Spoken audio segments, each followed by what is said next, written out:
गीता अ18 के श्लोक नंबर 62 में भगवान स्वयं कह रहे हैं कि अर्जुन उस परमेश्वर की शरण में जा जिसकी कृपा से परम शांति व शाश्वत स्थान अर्थात सतलोक को प्राप्त होगा। वो परमेश्वर कौन है, कहां है, कैसा है, जानने के लिए कृपया अवश्य सुनिए जगत गुरु तत्वदर्शी संत रामपाल जी महाराज के अमृत वचन। सतगुरुदेव की जय। सर्वसंगत से प्रार्थना है, सत्संग प्रारंभ हो रहा है। कृपया सत्संग स्थल पर शांतिपूर्वक विराजमान होकर के श्रद्धा से सत्संग सुने। परमेश्वर की प्यारी आत्माओं से पुनर्निवेदन है, सत्संग प्रारंभ हो रहा है। कृपया सत्संग स्थल पर शांतिपूर्वक विराजमान होकर के श्रद्धा से सत्संग सुने। सत साहिब बोलो सतगुरुदेव की जय। बंदी छोड़ कबीर परमेश्वर जी की जय। बंदी छोड़ गरीबदास जी महाराज जी की जय। स्वामी रामदेवानंद जी गुरु महाराज जी की जय हो।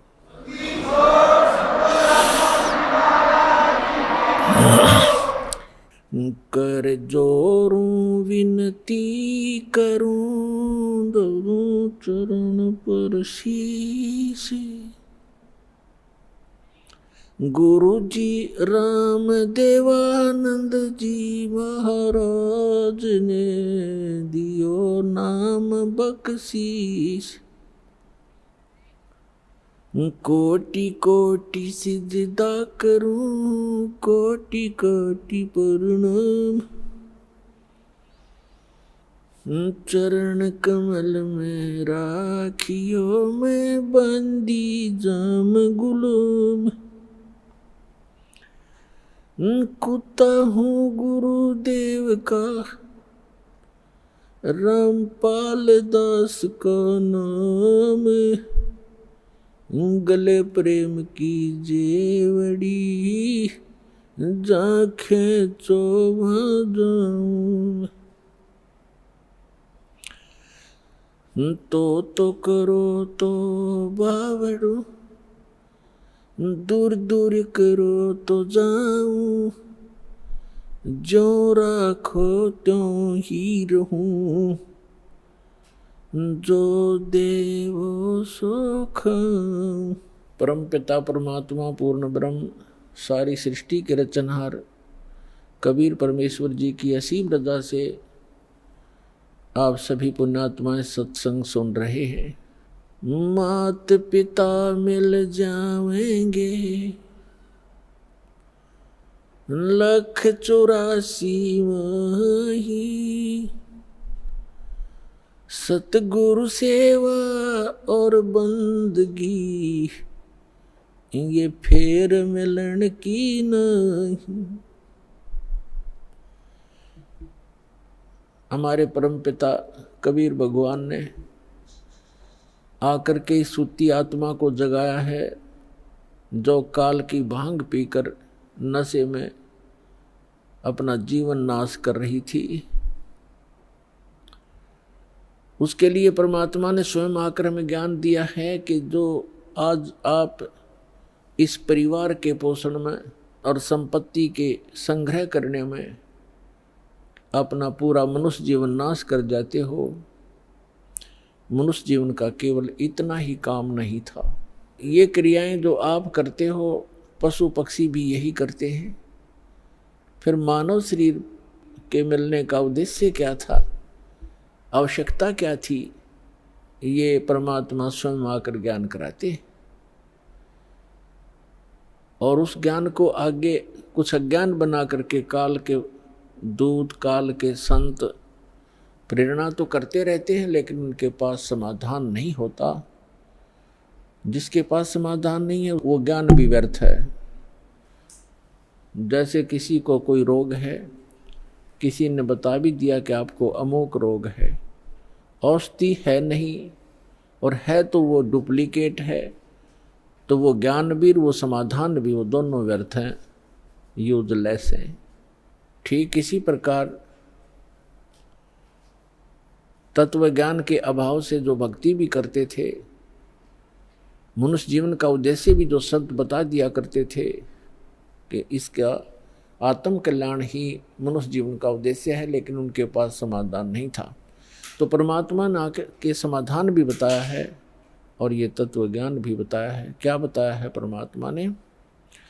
कि मात पिता मिल जाएंगे इस 184 माह, जहाँ भी आपका जन्म होगा, पशु कुत्ते की योनि में जाओगे वहाँ भी माता पिता मिल जाएंगे, गधे की योनि में जाओगे वहाँ भी आपको माता पिता मिल जाएंगे, पक्षी बनोगे वहाँ भी माता पिता मिल जाएंगे, मनुष्य जन्म होगा वहाँ भी माता पिता मिल जाएंगे। मनुष्य शरीर के अतिरिक्त हमें परमात्मा नहीं मिल सकते, सतगुरु नहीं मिल सकते। इसलिए परमात्मा बताते हैं कि माता पिता मिल जाएंगे 184 माह, और सतगुरु सेवा और या बंदगी भाई फिर मिलन की ना।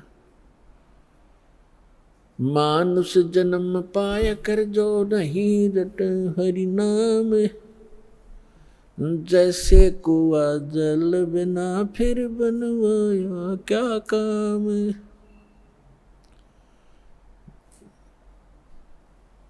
जिस कूप में, जिस कुएं के अंदर जल नहीं है, ऊपर से उसकी कितनी अच्छी चित्रकारी है और कितना चाहे पक्का स्ट्रक्चर है, यूजलेस है वो, उसका कोई लाभ नहीं, उसमें जल नहीं है। तो इसी प्रकार जो मनुष्य जीवन प्राप्त प्राणी कितना ही उच्च पोस्ट प्राप्त है, कितना ही उसका सुंदर शरीर है, यदि उसमें भक्ति नहीं, सत्य भक्ति नहीं है, तो ऐसा है जैसे जल रहित कूप होता है। मानुष जन्म पाय कर जो नहीं रटे हरि नाम, जैसे कुआ जल बिना बनवाया क्या काम। मानुष जन्म दुर्लभ है ये मिले न बारंबार, जैसे तरवर से पत्ता टूट गिरे वो बोर न लगता डर। इसके लिए परमात्मा हमें याद दिलाते हैं आपके पास मानव शरीर भी है और आपको सतगुरु भी मिल गए हैं। तो फिर क्या बताते हैं कि समझा है तो सिर धर पाओ, बहुर नहीं रे ऐसा दाव। फिर परमात्मा हमें याद दिलाते हैं कि राम नाम रटते रहो जब तक घट में प्राण, कभू तो दीन दयाल के है भनक पड़ेगी कान। आज कहे मैं काल भजूं और काल कहे फिर काल, आज काल के करते ही तेरा समय जावेगा चाल। आज कला लीजियो कल किसको होई, यो तन माटी में मिले है जाने सब कोई। काल करे सो आज करे, आज करे सो अब, पल में प्रलय हो जागी भाई फिर करोगे कब। आज कला हाली जियो कल किसको होई, ये तन माटी में मिले है जाने सब कोई। लखी करोड़ी चले गए बहु जोड़े खजाना, जातन चंदन लेपते सो धरे मसाना। अस्थि घोड़े पाल की दल बल बहु साजा, वो 1.25 लाख संगी गए वो रावण से राजा। लखी करोड़ी चले गए बहु जोड़े खजाना। जातन चंदन लेपते सो धरे मसान। अस्थि घोड़े पाल की दुलबुल बहु साजा। 1.25 लाख संगी गए वो रावण से राजा। कुंभकर्ण से वीर छे वो लंका छत्रधारी। बिना नाम वंश डूबेगा न्यो समझावे नारी। विभीषण पद भेद दिया वो निर्गुण निर्वाणा। रावण दुई बिसार रे तज गर्भ गुमान। बड़चक विकाल चक्कर पड़े जिन नाम बिसारा। कंस के सी चाणोर से धर बाल पछारा। हिरणा कुछ समझा नहीं प्रहलाद पढ़ावे। उदर विनाशा आन के तब कौन छुटावे। जरासंध से मारिया और सहसरा बाहु।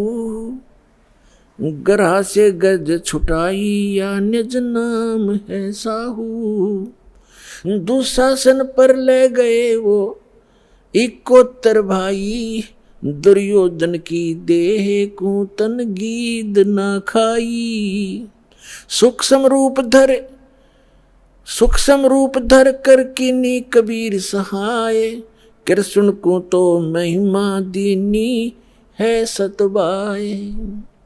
सूक्ष्म रूप धर कर किन्नी कबीर सहाय। श्री कृष्ण को तो महिमा केवल दीनी है सतबाए। मोक्ष मुक्ति सतनाम से भजली जो सोई। अगम दीप सतलोक में तब बसा होई। 88 दीप में उत्पत्ति की खानी। दास गरीब सत भक्ति मिले तब सथिर होत प्राणी। पुण्यात्मा सौभाग्य आपका, धन्य आपके माता पिता जिनसे जन्म हुआ, क्योंकि अच्छी संतान अच्छे ही माता पिता को प्राप्त होती है। अच्छी संतान वही है जो भगवान से डरने वाले, परमात्मा की तरफ में भटकने वाले और बुराई से डरने वाले होते हैं, वही अच्छी संतान होती है। और वो अच्छे माता पिता से उनका जन्म हुआ करता है। तो ऐसे संस्कार आपको जो प्राप्त हैं, ये बहुत ही कम चांस है इस मानव जीवन में। आप बालक को आपको ज्ञान नहीं, ये दास इस मार्ग का मास्टर बना दिया कबीर भगवान ने। इस दास को मालूम है आपकी कितनी कीमत है, आप कितने पुण्यकर्मी प्राणी हैं, क्योंकि लाल को अपनी कीमत का स्वयं ज्ञान नहीं होता, जोर ही कीमत लगाता है। अब क्या बताते हैं परमात्मा कि आज का लाहा लीजियो कल किसको होई। और ये तन माटी में मिले जाने सब कोई, सबको मालूम है मरेंगे। पर एक सबसे बड़ी भूल हमारा ये लगी है कि अभी नहीं मरेंगे। कब मरेंगे? अप्रोक्सीमेट है, अप्रोक्सीमेशन है कि जैसे कोई 20-30 वर्ष का बच्चा है, बेटा है या बेटी है, वो तो स्वाभाविक ही निश्चिंत है कि अभी तो 100 वर्ष के आसपास मरते हैं। 80-70 वर्ष तो बहुत हो जाते हैं। और जो 50-40 के हो गए वो भी अभी सोच रहे हैं अभी नहीं मरेंगे क्योंकि उम्र बहुत है। और जो 70 और 80 के बीच में पहुंच गए वो भी अब ये सोच रहे हैं अभी नहीं मरेंगे। और जो 90 के आसपास हैं वो भी यही सोच कर जी रहे हैं अभी हो सकता है और 10-5 वर्ष और हों। लेकिन हम उसमें भूल जाते हैं 10 वर्ष के बालक, 2 वर्ष के बच्चे गर्भ के अंदर भी, 1 वर्ष का 6 महीने के, 20 वर्ष के, 30 वर्ष के, कोई किसी कारण से 50 और 40 वर्ष के, ये सब मृत्यु को प्राप्त हो रहे हैं। तो इसलिए परमात्मा याद दिलाते हैं कि आज का लाहा लीजियो कल किसको होई। जो अपना धन इकट्ठा कर लोगे, भक्ति कर लोगे, दान धर्म कर लोगे, वो आपका होगा। बाकी ये रेस्टोरेंट है, आपने सब कुछ बना बनू का यहीं छोड़ जाना, आप साथ नहीं ले जा सकते।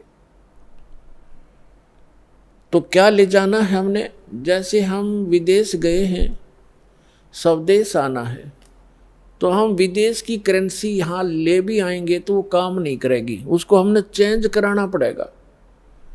उस करेंसी को हमने अपने स्वदेश वाली करेंसी में चेंज कराना पड़ेगा, तब वो हमारा काम आओगी ना। तो कागज है, एक नए पैसे का भी नहीं है।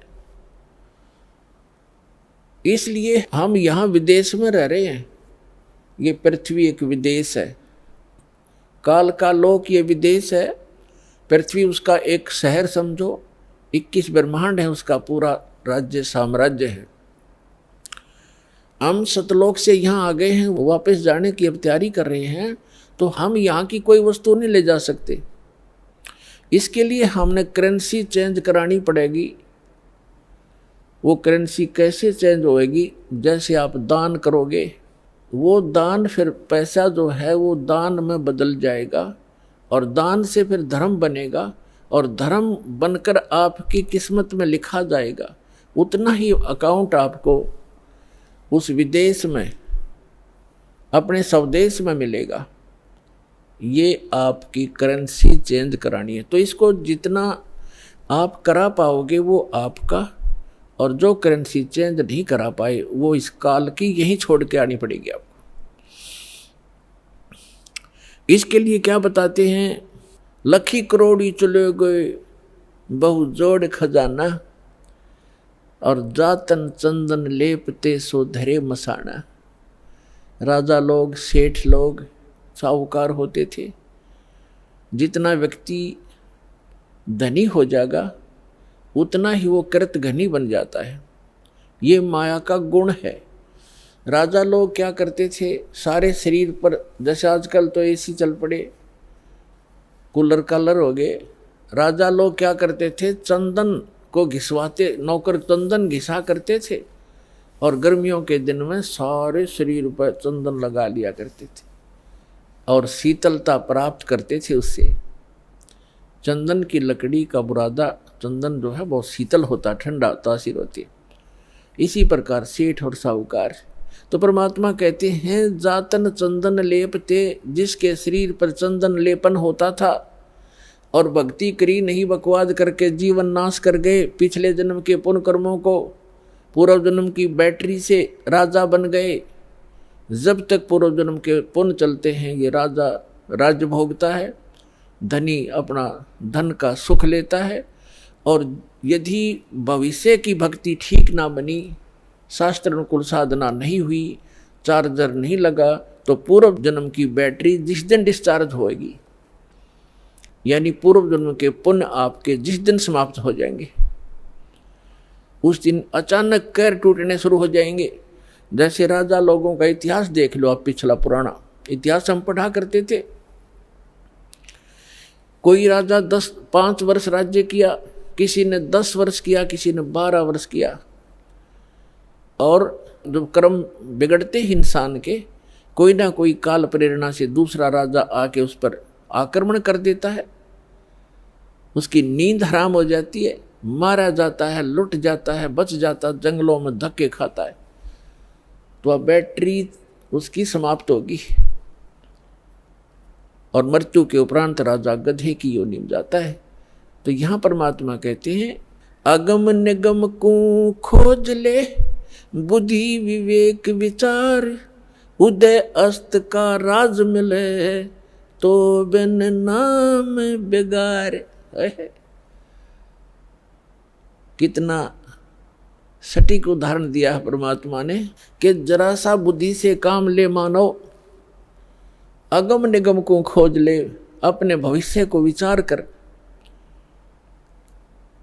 और बुद्धि विवेक विचार, उदय अस्त का राज मिले, तो वे नाम बेगार।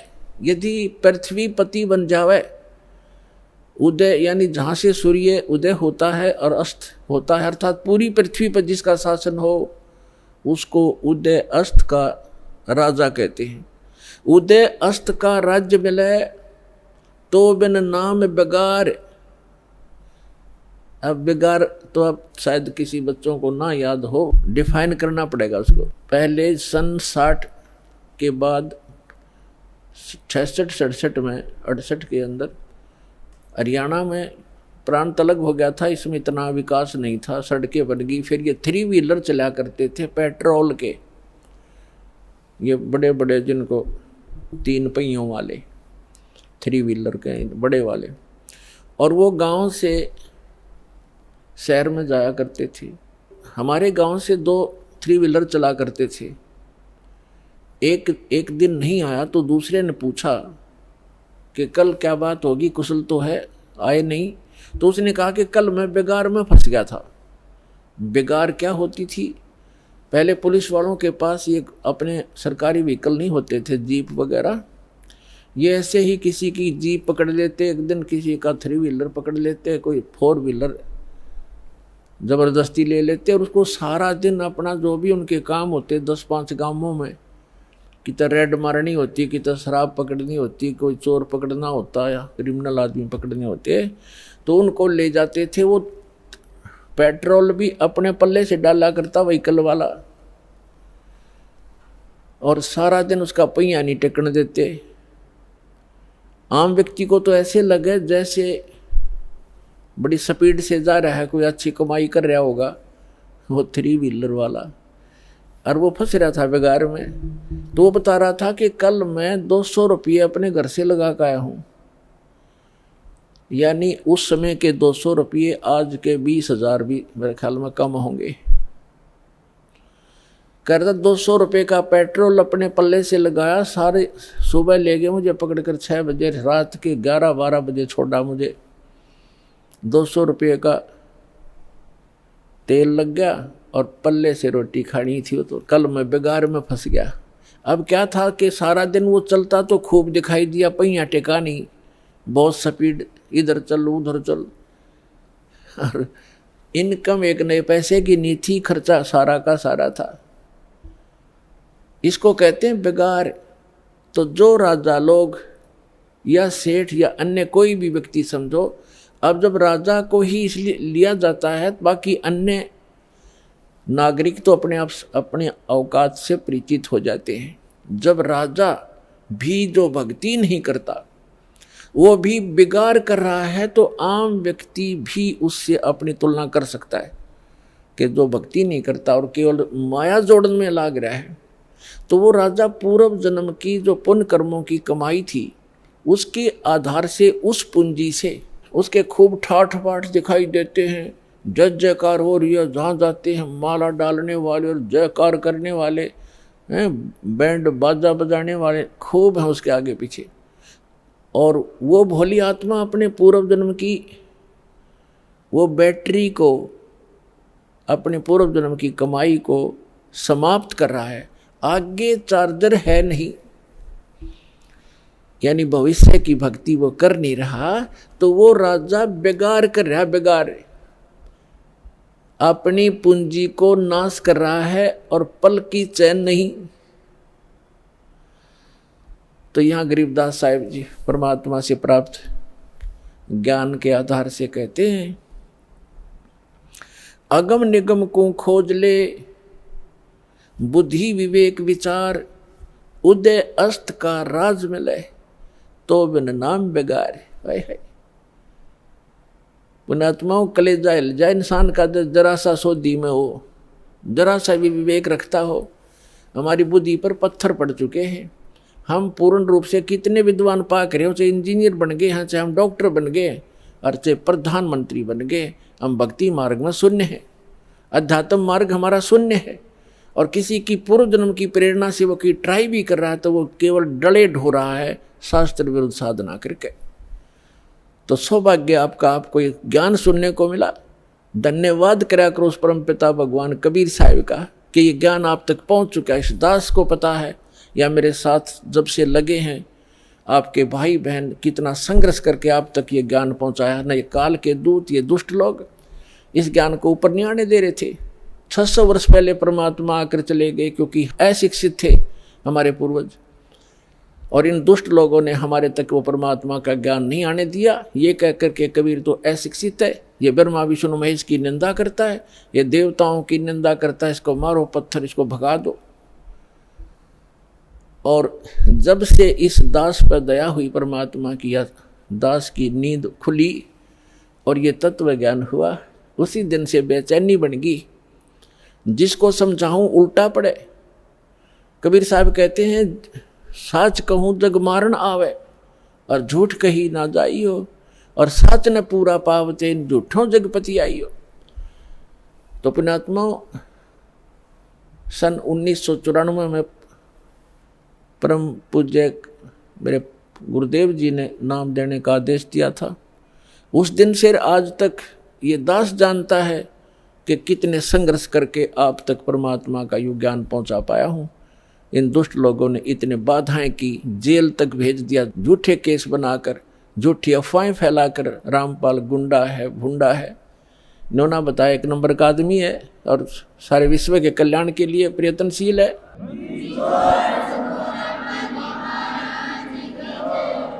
तो पुण्यात्माओं, आप सभी का कर्तव्य बनता है अपने बहन भाइयों तक ये ज्ञान पहुंचाने का। इस मार्ग के अंदर सबसे पहला आपको सहनशील बनना पड़ेगा, क्योंकि ये ऐसा ज्ञान है जो भी सुनता एक बार उसमें तूफान आता ही आता है। जैसे आप अपने छोटे भाई बहन को या बच्चे को कोई मेडिसिन खिलाते हो और उसकी जीभ पर रखते वो थूक भी देता है और रोता भी है, और अपने माता पिता के कपड़े भी पकड़ लेता है, मेरा मुंह खराब हो गया, कोई बात नहीं, प्यार से, फिर अपना ही तो है जो ऐसा कुछ कर रहा है विरोध, वो अपना ही था, उसी के प्रयत्न कर रहे हैं, उसी के लिए आप उनकी जीवन रक्षा के लिए। तो उसको फिर धीरे धीरे वो टैबलेट, इंजेक्शन वो लाने पड़ेंगे, उसको खिलाना ही पड़ेगा, तो तब जा करके वो स्वस्थ होगा। तो इसलिए प्रत्येक का कर्तव्य बनता है परमात्मा के इस मार्ग में सहयोग देने का। लेकिन इस मार्ग के अंदर हम भक्त हैं, भक्त का लड़ाई करना फर्ज नहीं होता। परमात्मा खुद आए थे और उनके साथ कितनी बदतमीजियां की थी, उस परमेश्वर कबीर जी ने किसी को बद्दुआ भी नहीं दी। ऐसे बद सलूक किए थे, कभी बताया करेंगे, क्योंकि पहले तो आपको ये ज्ञान समझाते हैं, वेद पुराण गीता से आपको परिचित कराते हैं, ताकि फिर आपकी बुद्धि ये स्वीकार कर ले वह कि कबीर इज गॉड। जिस दिन आपको यह समझ में आ जाएगा कबीर इज गॉड, वो धानक रूप रहा करतार, काशी वाला धानक, ये समर्थ शक्ति है तो है ही, लेकिन हमारी समझ में जिस दिन आ जाएगा, फिर उसके बाद परमात्मा की केवल वो महिमा सुनाया करेंगे। परमात्मा की अमर वाणी से आपकी आत्मा विभोर हो जाया करेगी, आंखों से आंसू पड़ा करेंगे। और उसके बावजूद इतना कुछ तंग किया मालिक को, उनकी कथा कभी सुनते हैं, पढ़ते हैं, तो आंखों से आंसू नहीं रुक से, कलेजा फटने को हो जाता है। और एक सबसे बड़ी बात ये देखिए, उनको परमात्मा ने किसी को बद्दुआ तक नहीं दी, नहीं तो वो समर्थ हैं 1 सेकंड में पृथ्वी को नाश कर दें, दूसरी सेकंड में एज इट इज धर दें, ये इतने सक्षम है कबीर भगवान। लेकिन उन्होंने उनको बद्दुआ नहीं दी, क्योंकि वो उनको मालूम था कि ये मेरे ही बच्चे हैं, इन्होंने भांग पी रखी है काल भगवान की, और इन दुष्ट लोगों ने मेरे बच्चों को मेरा विरोधी बना दिया काल के दूतों ने। और वो काल के दूत कौन है? वो गुरु पद पे, वो भी तो परमात्मा के बच्चे हैं। तो पुण्यात्मा, जब आपकी बुद्धि, आपका विचार सतर इतना ऊपर उठ जाएगा, तब हम आगे बढ़ पाएंगे। ना तो रोज की किसी गेल मरले लड़के ये तो 4 बैठे हैं। तो हमने अपने मिशन को सफल भी करना है, अपने आप को बचा के भी रखना है, और परमात्मा के ज्ञान को उसके बच्चों तक पहुंचाना है। कहते हैं आत्म प्राण उद्धार ही ऐसा धर्म नहीं, और जीव का उद्धार करा दे इससे बड़ा कोई पुण्य नहीं है। देखो, पुण्य तो वो भी है जैसे पक्षियों को दाने डाल दिए, कोई गौशाला धर्मशाला बनवा दी, कोई कुआं खुदवा दिया है, कोई बाग बगीचे लगा दिए, कोई भंडारे कर दिए, वो तो अच्छी बात है, कर दिए। और जैसे आज तो आपने पक्षियों को दाने डाल दिए, और वो पक्षी अगले जन्म में बन गया सूअर, फिर क्या डालेंगे? आज तो हमने उस पशु के लिए गौशाला बनवा दी, गऊ है, और अगले जन्म में वो सूअर बन गई, सुअरी बन गई, फिर क्या क्या सेवा करेंगे इसकी। तो उसका एक तरीका बताया कि जो मानव शरीरधारी प्राणी है इसमें उद्धार हो जाएगा इनका, इस परमात्मा की शरण माने से, कबीर भगवान की शरण माने से या सत भक्ति करने से उस आत्मा का फिर उद्धार हो जाएगा। वो ना गधा बने, ना पशु बने, ना सुअर बने, और फिर सतलोक चली जाएगी। अब कितना झंझट मिट गया। अब कहते हैं सतगुरु के उपदेश का लाया एक विचार, जय सतगुरु मिलते नहीं जाते नरक द्वार। नरक द्वार में दूत सब करते खेचा तान, उनसे कभू ना छूटता फिर फिरता चारों खान। चार खानी में भ्रमता कभू न लगता पार, सो फेरा सब मिट गया हमारे सतगुरु के उपकार। क्या बताना चाहते हैं कि एक जीव को, एक मानव शरीरधारी प्राणी को और परमात्मा की शरण में ला देने से, ये सतभक्ति प्राप्त करवा देने से उस लाने वाले को इतना पुण्य होगा जैसे करोड़ गौओं को कसाई से कटने से बचा कर और चरागाह में छोड़ देने का होता है। इतना पुण्य उस मार्गदर्शक को होगा जो सतलोक आश्रम बरवाला का राह बता देगा और यहाँ का ज्ञान सुना देगा, उस जीव को यहाँ नाम दिला देगा।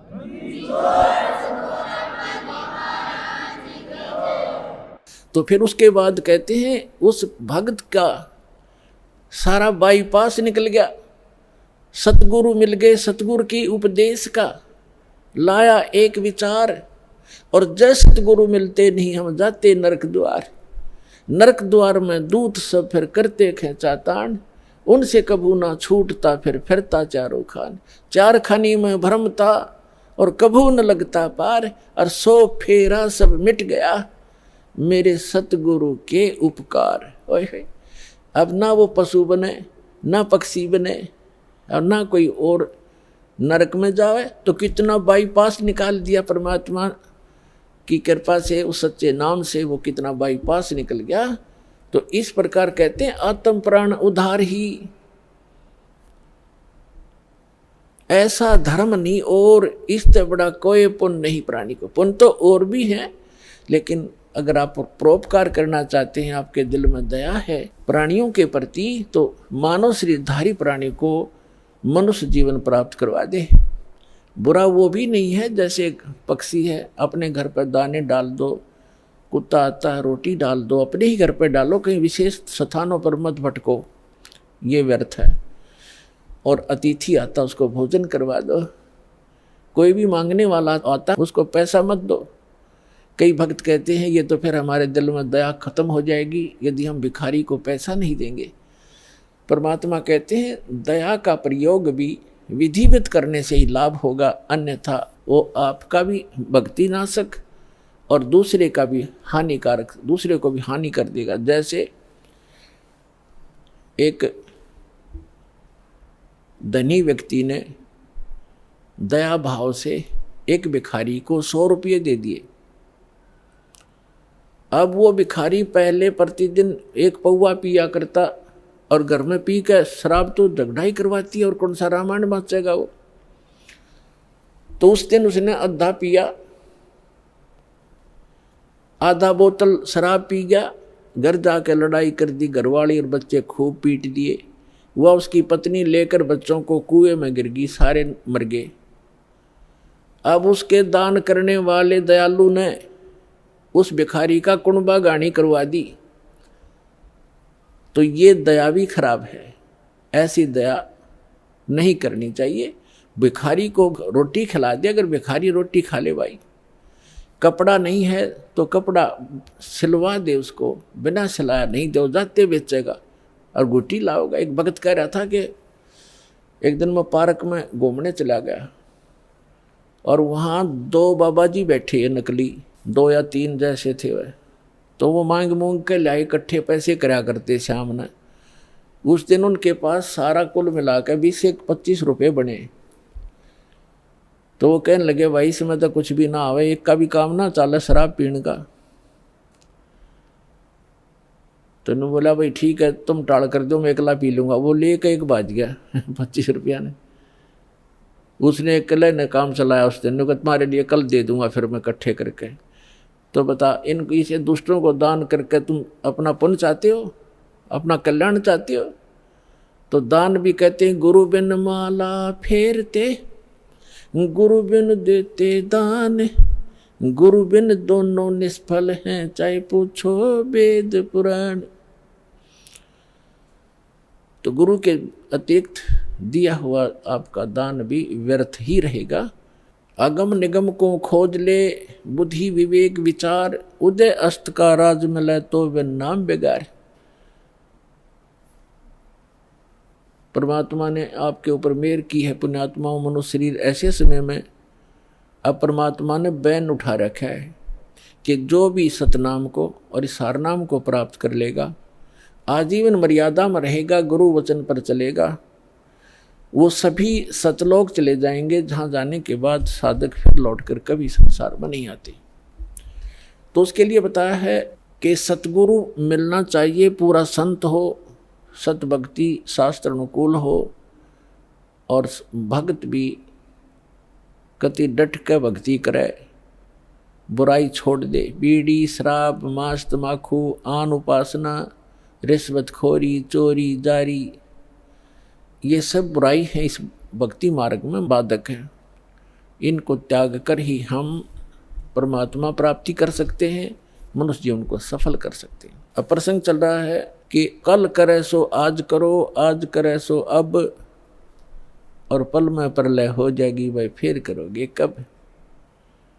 समझा है तो सिर दर पाओ, बहुर नहीं रे ऐसा दाव, आगे गए न बावड़े, रहते भी सब जा, और बिन साहिब की बंदगी कहीं ठोर ठिकाना ना। जो पहले चले गए, मृत्यु होगी, उन्होंने तो आके बताया नहीं हमारे साथ क्या बना, और शेष भी सब चले जाएंगे, ऐसे ही मृत्यु को प्राप्त हो जाएंगे। और परमात्मा ने आके बताया है कि वो जो भक्ति नहीं करते वो नरक में जाते हैं। सतगुरु नहीं मिलते, सच्चा संत नहीं मिलते, सतगुरु नहीं मिलते तो जाते नरक द्वार। जय सतगुरु मिलते नहीं, जाते नरक द्वार। है सतगुरु के उपदेश का लाया एक विचार, और जय सतगुरु मिलते नहीं, जाते नरक द्वार। नरक द्वार में दूत सब करते खेचा ताण, उनसे कभू ना छूटता फिर फिरता चारों खान। चार खानी माने ये अंडरज जेरज उद्बुद, ये 4 प्रकार से जो उत्पत्ति प्राणियों की होती है, ये 84 लाख प्रकार के प्राणियों का जो जीवन होते हैं, इनको 4 खानी 4 विभागों में बांटा है, 4 डिवीजन बनाई है इनकी। और 4 खानी में भ्रमता कबू ना लगता पार, सो फेरा सब मिट गया मेरे सतगुरु के उपकार। अब फिर कहते हैं ऐसे सतगुरु की क्या महिमा करूं, 7 समुद्र की मसी करूं, लेखनी करूं बन राय, धरती का कागज करूं, गुरु गुण लिखो न जाए। अपन आत्मा, आप तो बालक हो, आपको तो अपनी बनाई खीर मिल गई, ना दूध में माख फूटी और ना कोई आँच लगी। आपको तो परमात्मा ये बना के धर के गए थे, यो ज्ञान तत्व ज्ञान। लेकिन इन काल के दूतों का ना तो गीता पढ़ने वालों को गीता समझ में आई, वेद पढ़ने वालों का वेद समझ में आए नहीं, पुराण पढ़ने वालों को पुराण समझ में आई नहीं, और कुरान पढ़ने वालों को कुरान समझ में आई नहीं, बाइबल पढ़ने वालों को बाइबल को का ज्ञान नहीं हुआ, और कबीर परमेश्वर की वाणी पढ़ने वाले इन कबीर पंथियों को परमेश्वर की वाणी का इनको समझ नहीं आया। तो ये परमात्मा आपको बना कर दरगे सारा ज्ञान है। वो कहते हैं गुड बेटर बेस्ट, आप वो बेस्ट क्वालिटी की आत्मा हो परमात्मा की, जिनको सतलोक आश्रम बरवाला में ये सतनाम और सारनाम प्राप्त हो रहा है। तो आपके लिए सारा प्रयत्न हो रहा है। अपने आत्मा बैड होता है, बैड तो बैड से गुड भी बन सकता है। जैसे चोर चोरी करता था, यो ज्ञान हुआ, चोरी छोड़ दी, भगत बन गया। शराब पीता था, शराबी कहलाता था, शराब छोड़ दी, भक्ति करने लग गया, भगत कहा आया। तो इसी प्रकार हम बैड से गुड बन जाएंगे, गुड से फिर बेटर बनेंगे, फिर बेस्ट बन जाएंगे। तो बेस्ट बनने के बाद हम सतलोक जाएंगे। तो जिनको सतलोक आश्रम बरवाला प्राप्त हुआ, मर्यादा में रहे, सतभक्ति करते रहे, तो वो बेस्ट क्वालिटी की हंस आत्मा है भगवान की, और उन पर विशेष रजा है परमात्मा की। परमात्मा हमें आकर ज्ञान देते हैं, रह रह कर समझाने की चेष्टा करते हैं। 7 समुद्र की मसी करूं और लेखनी करूं बन रहा है। किसी भी एक मान ले पेड़ को काट कर रख लो और उसकी छोटी छोटी टहनी बड़े तने सबको चीर चीर कर कलम बना कर रख दे, ढेर लाग जाएगा। और परमात्मा कहते उस एक पेड़ की सब कलमों को लिखना शुरू कर दे। धरती जितना बड़ा कागज हो, 7 समुद्रों जैसी इंक हो, स्याही हो, तो कहती ये सब लिखते लिखते कलम घिस जा, 7 समुद्र की इंक भी समाप्त हो जावे। ऐसे सतगुरु के गुण लिखे नहीं जा सकते। अब क्या लिखोगे? एक कुत्ते का जीवन लो, उस कुत्ते के जीवन में क्या क्या कष्ट उसको होते हैं। सारी रात तो भौंकता है, उसकी एक स्वभाव बना रखे, सारी रात भौंक के उसकी आंख इकट्ठी हो जा, भूख लगे जोर की, और सुबह वो क्या करता है, किसी का दरवाजा खुलता है गली में, ऐसे देख देख कर सीधा भागता है किधर, रसोई से महक आ रही होती है उसको कोई बासी टुकड़े की, या वैसे ताज़ा बना रहे हो तो दाव लगाकर रसोई में घुसने की चेष्टा करता है। अब रसोई में कौन घुसने दे उसके, या तो लठ मारेंगे या फेंक कर मारेंगे, कोई ना ठहरता है। एक घर में गया, उसका लठ लग गया, फिर ट्या ट्या करता हुआ दूसरे में गया, दूसरे में गया, दूसरे में उसका भाग, उसने कोई टूक मिला, फिर जूत मिला, और उसमें भी लठ लग गया, तो फिर भूख तो उसको लगी है, तो फिर कहाँ जाता है, बाहर खेतों जंगल में जहाँ लोग फ्रेश होकर आते हैं, वहाँ जा करके फिर वो गोबर खाता है। और पहले वो मनुष्य जीवन में प्लातून बना फिरा था, कहे से भी ना समझ में आवा कि ये दुख हो जाएगा आपके जीवन को। तो पुण्यात्मा सौभाग्य आपका, आपका बात समझ में आ गई कि जो संतों ने वचन बोले वो सारे साचे हैं और आपका कल्याण हो गया। तो इस प्रकार उन दुखों को याद करके और लिखा जाए, तब कहते हैं परमात्मा, सतगुरु के सजदा करूं ये कर्म छुटाए कोट, और जो ऐसे सतगुरु की निंदा करे फिर जम तोड़ेंगे ओठे। परमात्मा अपनी महिमा बताते हैं और अपने दास को जो भेजते हैं उसके बारे में बताना चाहते हैं कि सतगुरु के सजदा करूं, कुर्बान हो जाऊं उस संत के ऊपर जिसने कर्म छुटाए कोट, बीड़ी शराब मांस तमाकू भूकी सुल्फाब गांजा भांग और ये चोरी जारी बुराई बकवास छुटवा दी, जो हम सने पड़े थे गंदों में, निर्मल किया और फिर सतनाम दिया। कहते हैं सतगुरु के सजदा करो ये कर्म छुटाए कोट, और ऐसे संत की जो निंदा करे कहते फिर जम तोड़ेंगे होठ। यम के दूत ऐसे मारेंगे लठ, होठों पर लगे चाहे सिर में लगे, वह आगा पीछा नहीं देखेंगे ऐसे व्यक्तियों के। तो यहाँ परमात्मा कहते हैं गुरु मानुष कर जानते, ऐसे संत को कहते हैं मानुष मत गिनना। वैसे तो पुण्यात्माओं भगवान तो भगवान ही होता है, और वो भगवान वो परमात्मा स्वयं भी आते हैं एज ए गुरु एक लीला करने के लिए। और जब वो स्वयं आए थे उसमें हम यही मार खा गए थे ना। 64 लाख से सोना एक गरीब आदमी का, एक झोपड़ी में बैठ कर कपड़ा बुनने वाले व्यक्ति के 64 लाख से सो जाना, ये एक अजूबा है जैसे हमारी बुद्धि काम करती होता है। लेकिन उस समय परमात्मा जिसको भी नाम देते थे, आशीर्वाद देते थे, उनके दुख दूर हो जाते थे, भूत भाग जाते थे। कहते हैं सतगुरु दो चाव ऐसो कर ही, 14 कोट दूत जम डर ही, ऊत भूत जम त्रास निवारे, और चित्रगुप्त के कागज पाड़े। ये समर्थ कबीर भगवान है। ये आपके ऊत भूत किसी प्रकार का भी आपके ऊपर 3 ताप का दुख हो, प्रेत बाधा हो, पितृ बाधा है या कोई जिंद बाधा है, अब प्रधानमंत्री के सामने फिर चोर कैसे रुकेंगे? उसके साथ तो बहुत घने बॉडीगार्ड होते हैं। तो जो भक्ति ना करके शरीर छोड़ के वो भगवान के चोर हैं। जिन हर की चोरी करी और गए राम गुण भूल, ते बिदना बागुल किए रहे उर्द मुख चूर।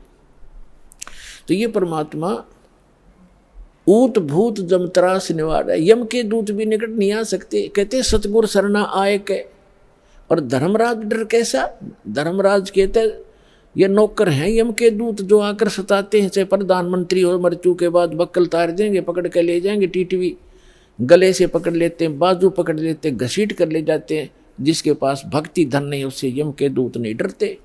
और समर्थ साथ नहीं है तो कबीर परमात्मा ये समर्थ भगवान है, अनंत कोट ब्रह्मांड के स्वामी हैं। तो यह बताते हैं सतगुरु की शरण में आकर फिर धर्मराज का भी डर नहीं, यम के दूत की तो बातें छोड़ो तुम। तो पुण्यात्मा उस झोपड़ी में बैठे व्यक्ति का और कपड़ा बुनने वाला और उसके 64 लाख से सो जाना और हमारी समझ में नहीं आए कि ये भगवान है, गले नहीं उतरी कि ये भगवान हो सकता है। और भगवान सींगा आड़ा होया करे, जिसका सींग शांग लग रहे हो या बंदूक बंदाख ले रखी हो। अरे जो दुख आप पर आपत्ति आई और दूर कर दी मालिक ने, और ऐसी भक्ति दी, आपका सारा सुख दे दिया। सब जो भी शरण में आए थे गिनती नहीं कर सकते इतने सुख दिए दाता ने। और लेकिन उन सिरफरों के बकाए हुए ये कह दिया करते नहीं, यो तो वैसे सिद्ध पुरुष है, कोई सिद्धि शादी जानता है, ये भगवान थोड़ा ही हो सकता है। हम मान्य करते भगवान श्री राम और श्री कृष्ण, जिसके हाथ में तीर, सुदर्शन चक्र और हनुमान जी के पास गदा और माता ले 8 हाथों में हथियार, तो हम इसे ईशान भगवान मानना थे। यह बुद्धि पर पत्थर पड़ रहे थे, इसी कारण से हम फेल रहे। तो हम उसी समय इसलिए मार खा गए कि हमने भगवान को भगवान नहीं माना। तो परमात्मा एक वाणी लिखकर गए हैं कि गुरु गोविंद कर जानियो, रहियो शब्द समाए, मिले जब दंडवत बंदगी, नहीं पल पल ध्यान लगावे। गुरु जी को गोविंद कर मानना, भगवान मानकर उसके साथ व्यवहार करना, ट्रीट करना। गुरु गोविंद कर जानियो और चलियो आज्ञा माँ, मिले तो दंडवत बंदगी, नहीं तो पल पल ध्यान लगा। जब भी आपको मिले दंडवत प्रणाम करें और गुरु जी को परमात्मा मानना। वो खुद तो भगवान थे ही, लेकिन अब अपने दास को भेजा है परमात्मा ने, तो इसलिए कि आपका जो भाव है वो बना रहेगा। जैसे गणित के अंदर एक प्रश्न आता था ब्याज का, ऋण का, तो उसमें मूलधन ज्ञात करना होता था। मूलधन तो होता था वो करोड़ों और अरबों रुपए का। उस करोड़ों और अरबों रुपए के मूलधन को प्राप्त करने के लिए मानना पड़ता है, मान लीजिए मूलधन 100 रुपये। वो 100 रुपये मूलधन नहीं है, लेकिन वो सपोज करना पड़ेगा उस प्रॉब्लम को सोल्व करने के लिए। तो ये समझ लेना पुण्यात्माओं, परमात्मा की वाणी है कि गुरु गोविंद कर जानियो और रहियो आज्ञा माही, मिले तो दंडवत बंदगी, नहीं पल पल ध्यान लगाए। अब जैसे आप यहाँ से जाओगे शरीर छोड़ के, ये तो छूटेगा, आपको मालूम है सबको। हम चाहते तो नहीं है कभी मृत्यु हो, लेकिन या तो होगी वो मालिक के आधार पे है। अब तो आप भक्त हो गए, आपकी मृत्यु तो भगवान कबीर साहब के हाथ में। आप कहोगे तब होगी, कई बार कह लोगे जब होगी। अब काल नहीं मार सकता आपको, अकाल मृत्यु नहीं मर सकते आप अगर नियम ठीक रखोगे।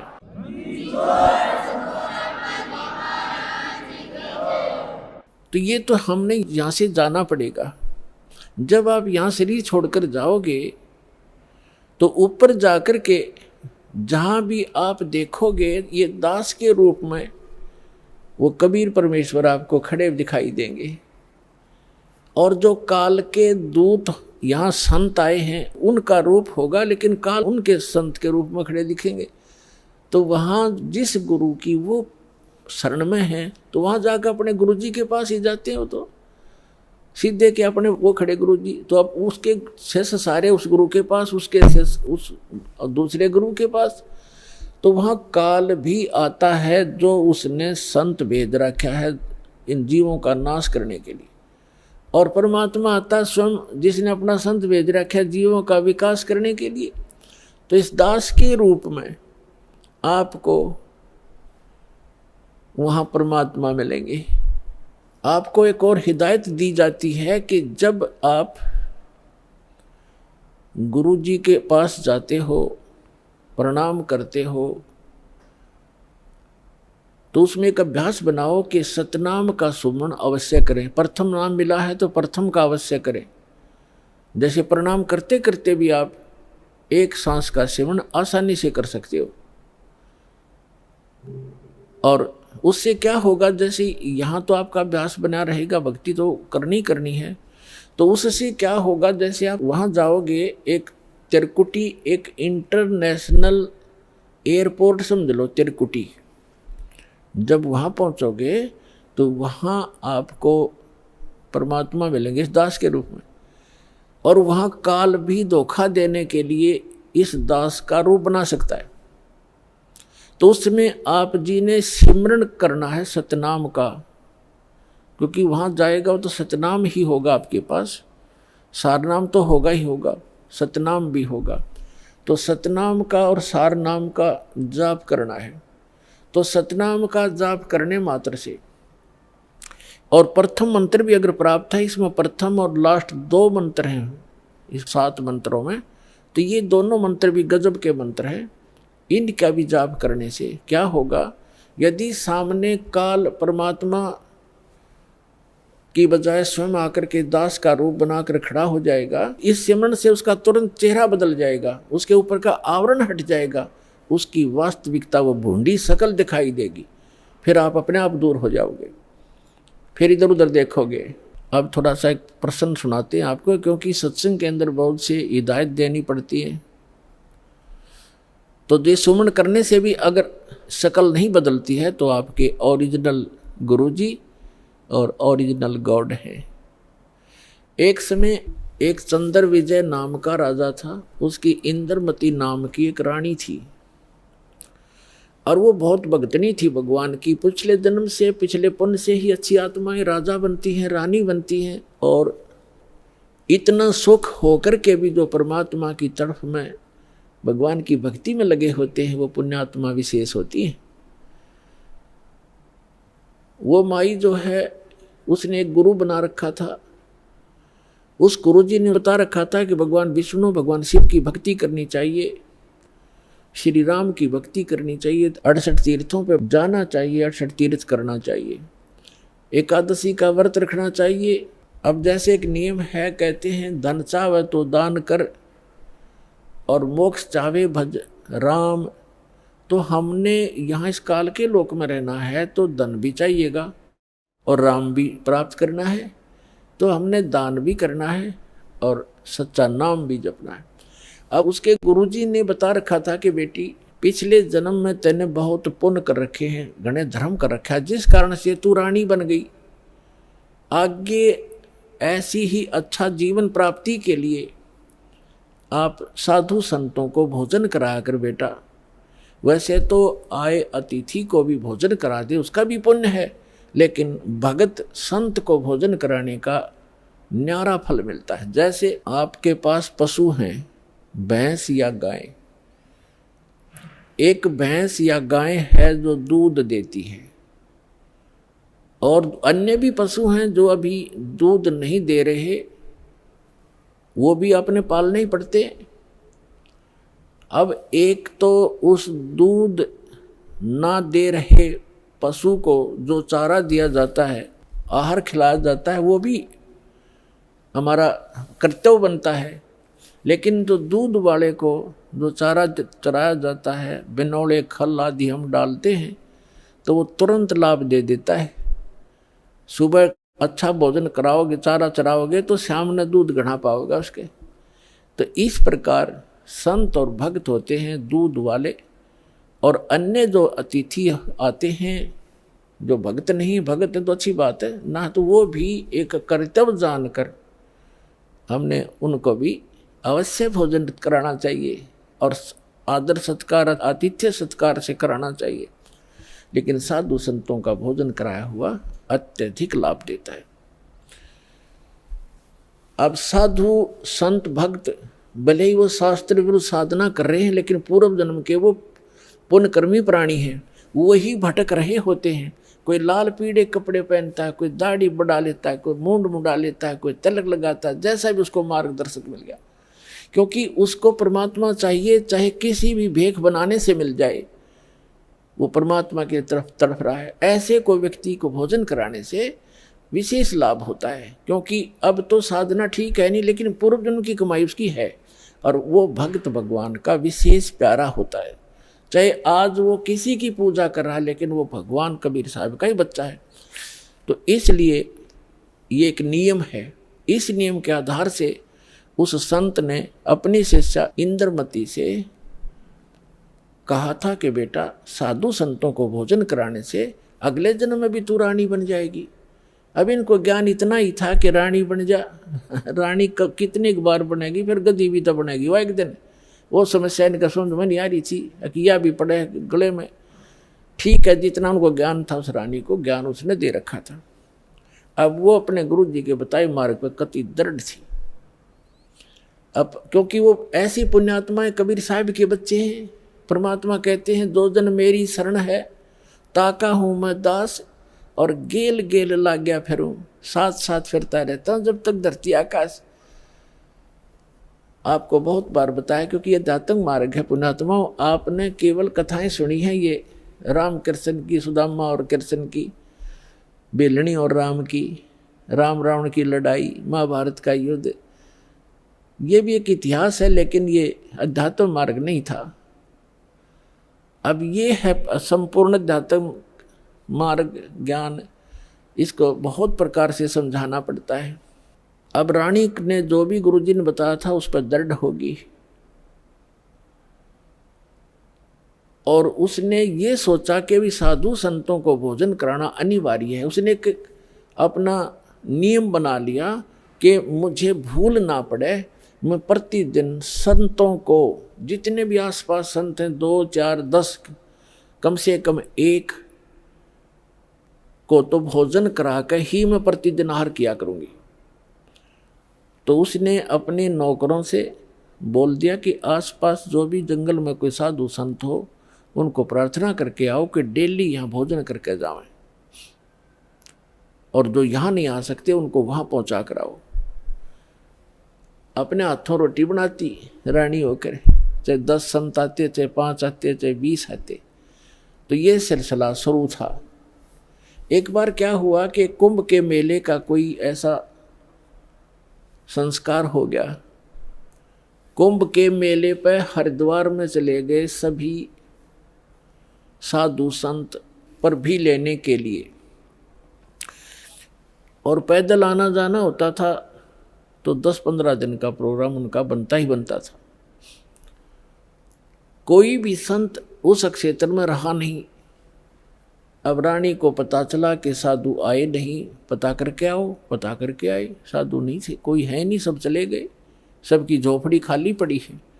पता चला कि वो तो तीर्थ भ्रमण पर चले गए। तो रानी ने प्रण कर रखा था, प्रतिज्ञा कर रखी थी कि जब तक खाना खिला लूंगी संत को, मैं आहार नहीं करूंगी। 1 दिन बीत गया, 2 दिन बीत गया, रानी थी भूखी गड़ी, रही नहीं थी। 3रे दिन तो वह कति आंखें बंद करने लगी, अब मरूंगी। उसके पति ने भी समझाई, तो क्यों अपना जीवन नाश करे, खा ले 2 रोटी। वो साधु आओ फिर जमा दिए कि बिजली गिर गई, पर ने बोली नहीं, मर जाएंगी पर मैं भोजन नहीं खाऊं। अब उस पर दुख देखा नहीं जाता, उस परम पिता पे। द्वापर के अंदर परमात्मा करुणा में नाम से आए हुए थे, यही कबीर भगवान, वो समर्थ परमात्मा, अमर पुरुष।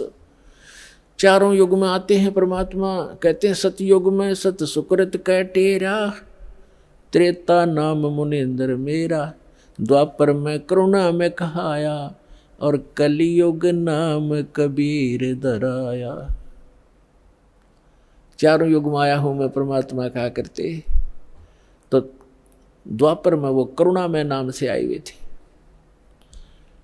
अब उसने देखा या मरेगी, बोली भगतनी, एक साधु रूप बना के परमात्मा वहां दूर सी आते दिखाई दिए राजा के महल की तरफ ही।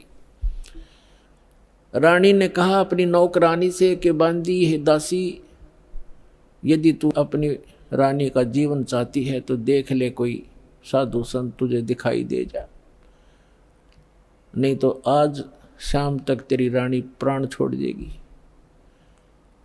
अब वो दासी दुखी होकर के ऊपर चढ़ गई महल की अटारी पर, और वो कहाँ देखा बेचारी, उसने क्या देखा कि सामने एक संत रूप में सफ़ेद कपड़े, दाढ़ी बड़ी हुई, सिर पे छोटे छोटे बाल हैं, आ रहा है एक सिंपल सा साधु, गले में माला टांग रखी। दाता ने थोड़ा ईसा दिखाया कि जणु महात्मा सा भी जच्चा है ना, तो हम महात्मा उनको मानते हैं जिनकी दाढ़ी बढ़ रही हो, लंबे लंबे बाल हों, तिलक ला रखा हो, 5-4 माला डाल रखी हो, बिंदी बैंदी टिक्की ला रखी हो। तो परमात्मा ने इसीलिए वो थोड़ा सा वेशभूषा सी बना रखी थी। वो नौकरानी स्पीड तक नीचे आई और रानी से कहा कि एक महात्मा सा नजर आवा है, कपड़े तो लाल हैं नहीं पर सकल साधु जैसी लगती है, कहो तो लाऊं बुला के। अकेला बहन ले आ जैसा भी हो। अब वो नीचे गए, इतने परमात्मा भी महल के निकट से आ गए। नौकरानी ने प्रणाम किया और कहा महाराज आपको हमारी रानी याद कर रही है। परमात्मा ने पूछा आप कौन हो? कि मैं नौकरानी हूं। तो परमात्मा ने कहा बेटा रानी को यदि गरज है संत की तो यहीं आजा गली में, हम किसी के घर नहीं जाया करते, और हम घर जाओ और उसका पति कह दे तू आया किस लिए यहाँ, उसने गरज है तो यहाँ आ जाएगी। उसने जाके बता दिया कि साधु ऐसे ऐसे कह रहा, तो उसका और पक्की जच गई कि 1 नंबर का महात्मा है। नहीं तो नो कोई कह देगा अपना रानी बुलावा, ये तो बाछड़ू की तरह भाग्य आकर बच्चे की तरह पैसे के लालच में अच्छा हलवा मिल जाएगा, और वो उड़े डिट गए। अगर रानी को गरज है तो यहाँ आ जाएगी बेबे।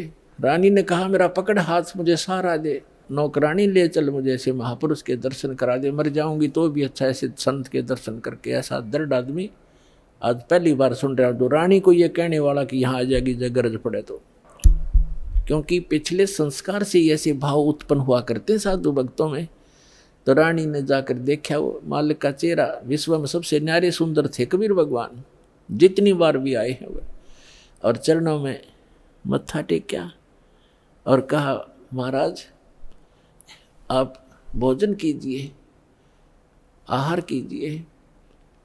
परमात्मा बोले चल बेटा आहार कर लेते हैं। बैठ के जाकर एक आसन लगा दिया। रानी ने दुखी सुखी होकर नौकरानी के सहयोग से स्वयं भोजन बनाया और कहा महाराज जी भोजन पाओ। तो परमात्मा ने कहा बेटा आप इतना कोई रोग है आपको क्या, इतनी अक्सीन कैसे होगी? तो उसने सारी कहानी बताई कि मैं प्रतिदिन एक साधु को भोजन करा के भोजन करती थी, संत रहे नहीं क्योंकि वो कुंभ के मेले में स्नान के लिए चले गए। आज 3रा दिन आ गया महाराज जी, आप नहाते ताज में मर जाती। जब भोजन बना के परमात्मा के पास रखा तो कहा परमात्मा ने कि बेटी मेरा शरीर भोजन करने का नहीं है, मैं तो खाऊं या ना खाऊं मैं सदा एक रस रहता हूं। तो रानी बोली जी ठीक है, भोजन नहीं खाओगे तो मैं भी नहीं खाऊंगी, मरना मंजूर है मुझे, मरना ही मुझे उचित है, मैं अपना जो है ना प्रतिज्ञा नहीं भंग कर सकती। तो परमात्मा ने कहा कि ला बेटा, कहते समर्थ इसी को कहते हैं जो चाहे सो कर दे। मालिक ने भोजन करा, फिर उससे पूछा बेटा ये जो आपको ये हठ किसने बताया? रानी ने कहा कि मैंने अब गुरुजी बना रखे हैं, हमारे गुरु बहुत अच्छे हैं। परमात्मा ने पूछा क्या साधना करते हो? कि श्री विष्णु जी की, श्री शंकर भगवान की, शेरा वाली माता की, जो भी वो करती थी, एकादशी का व्रत करती हूँ, तीर्थों पर भी जाती हूँ, ऐसे करती हूँ। फिर परमात्मा ने अपना ज्ञान समझाना शुरू किया, लेकिन वो रानी जो थी वो ज़्यादा भावुक होते हैं श्रद्धालु। जैसे ये दास प्रारंभ में इन अन्य पंथों वालों को कहा करता था, जो भी आ जाता था संपर्क में सत्संग सुनने, कि भाई आपका नाम गलत, आपका गुरु पूरा नहीं है, आपकी साधना गलत है। ये राधा स्वामी, धन धन सतगुरु, जय गुरुदेव वाले और ये तो सारे निरंकारी वाले ये आते थे जो सुनकर सत्संग है, जब ये दास उनको यह सच्चाई बताता तो बेदक जाते, उठ कर चले जाते कि ना आप तो निंदा करते हो, किसी संत की निंदा नहीं करनी चाहिए, पाप लगता है। अरे भले आदमियों, निंदा क्या की मैंने? तेरे गुरु को चोर बताया ना, डाकू ठग बताया नहीं, उसके ज्ञान की त्रुटि बताई है, ज्ञान में कमी है आपके गुरु जी में। संत तो अच्छे ही होते लेकिन ना समझ में आई। ये श्रद्धालु होते हैं कि ना गुरु जी के बारे में कुछ नहीं सुन सकता, और अब आन लग रहे रोते हुए लुट पिट के, रोआ बरीत रहे, नाश हो गया, 30 साल हो गए राधा स्वामी में जीवन खो दिया, सब कुछ लुट पिट गया, इकलौता पुत्र था वो भी मर गया। बता, अब टिंडे ले लो राधा स्वामी में, धन धन सतगुरु में। अब साची के 6 माह में गुस्सा होते थे। और यहाँ का इतिहास देख लो, सन 1994 से जो जुड़े हाथ उनके ठाठ देख लो, और उनके घर में कोई दुर्घटना हुई तो आप पूछ कर देख लो, लाखों की संख्या में भक्त हैं। तो भगवान की शरण न्यारी होती है।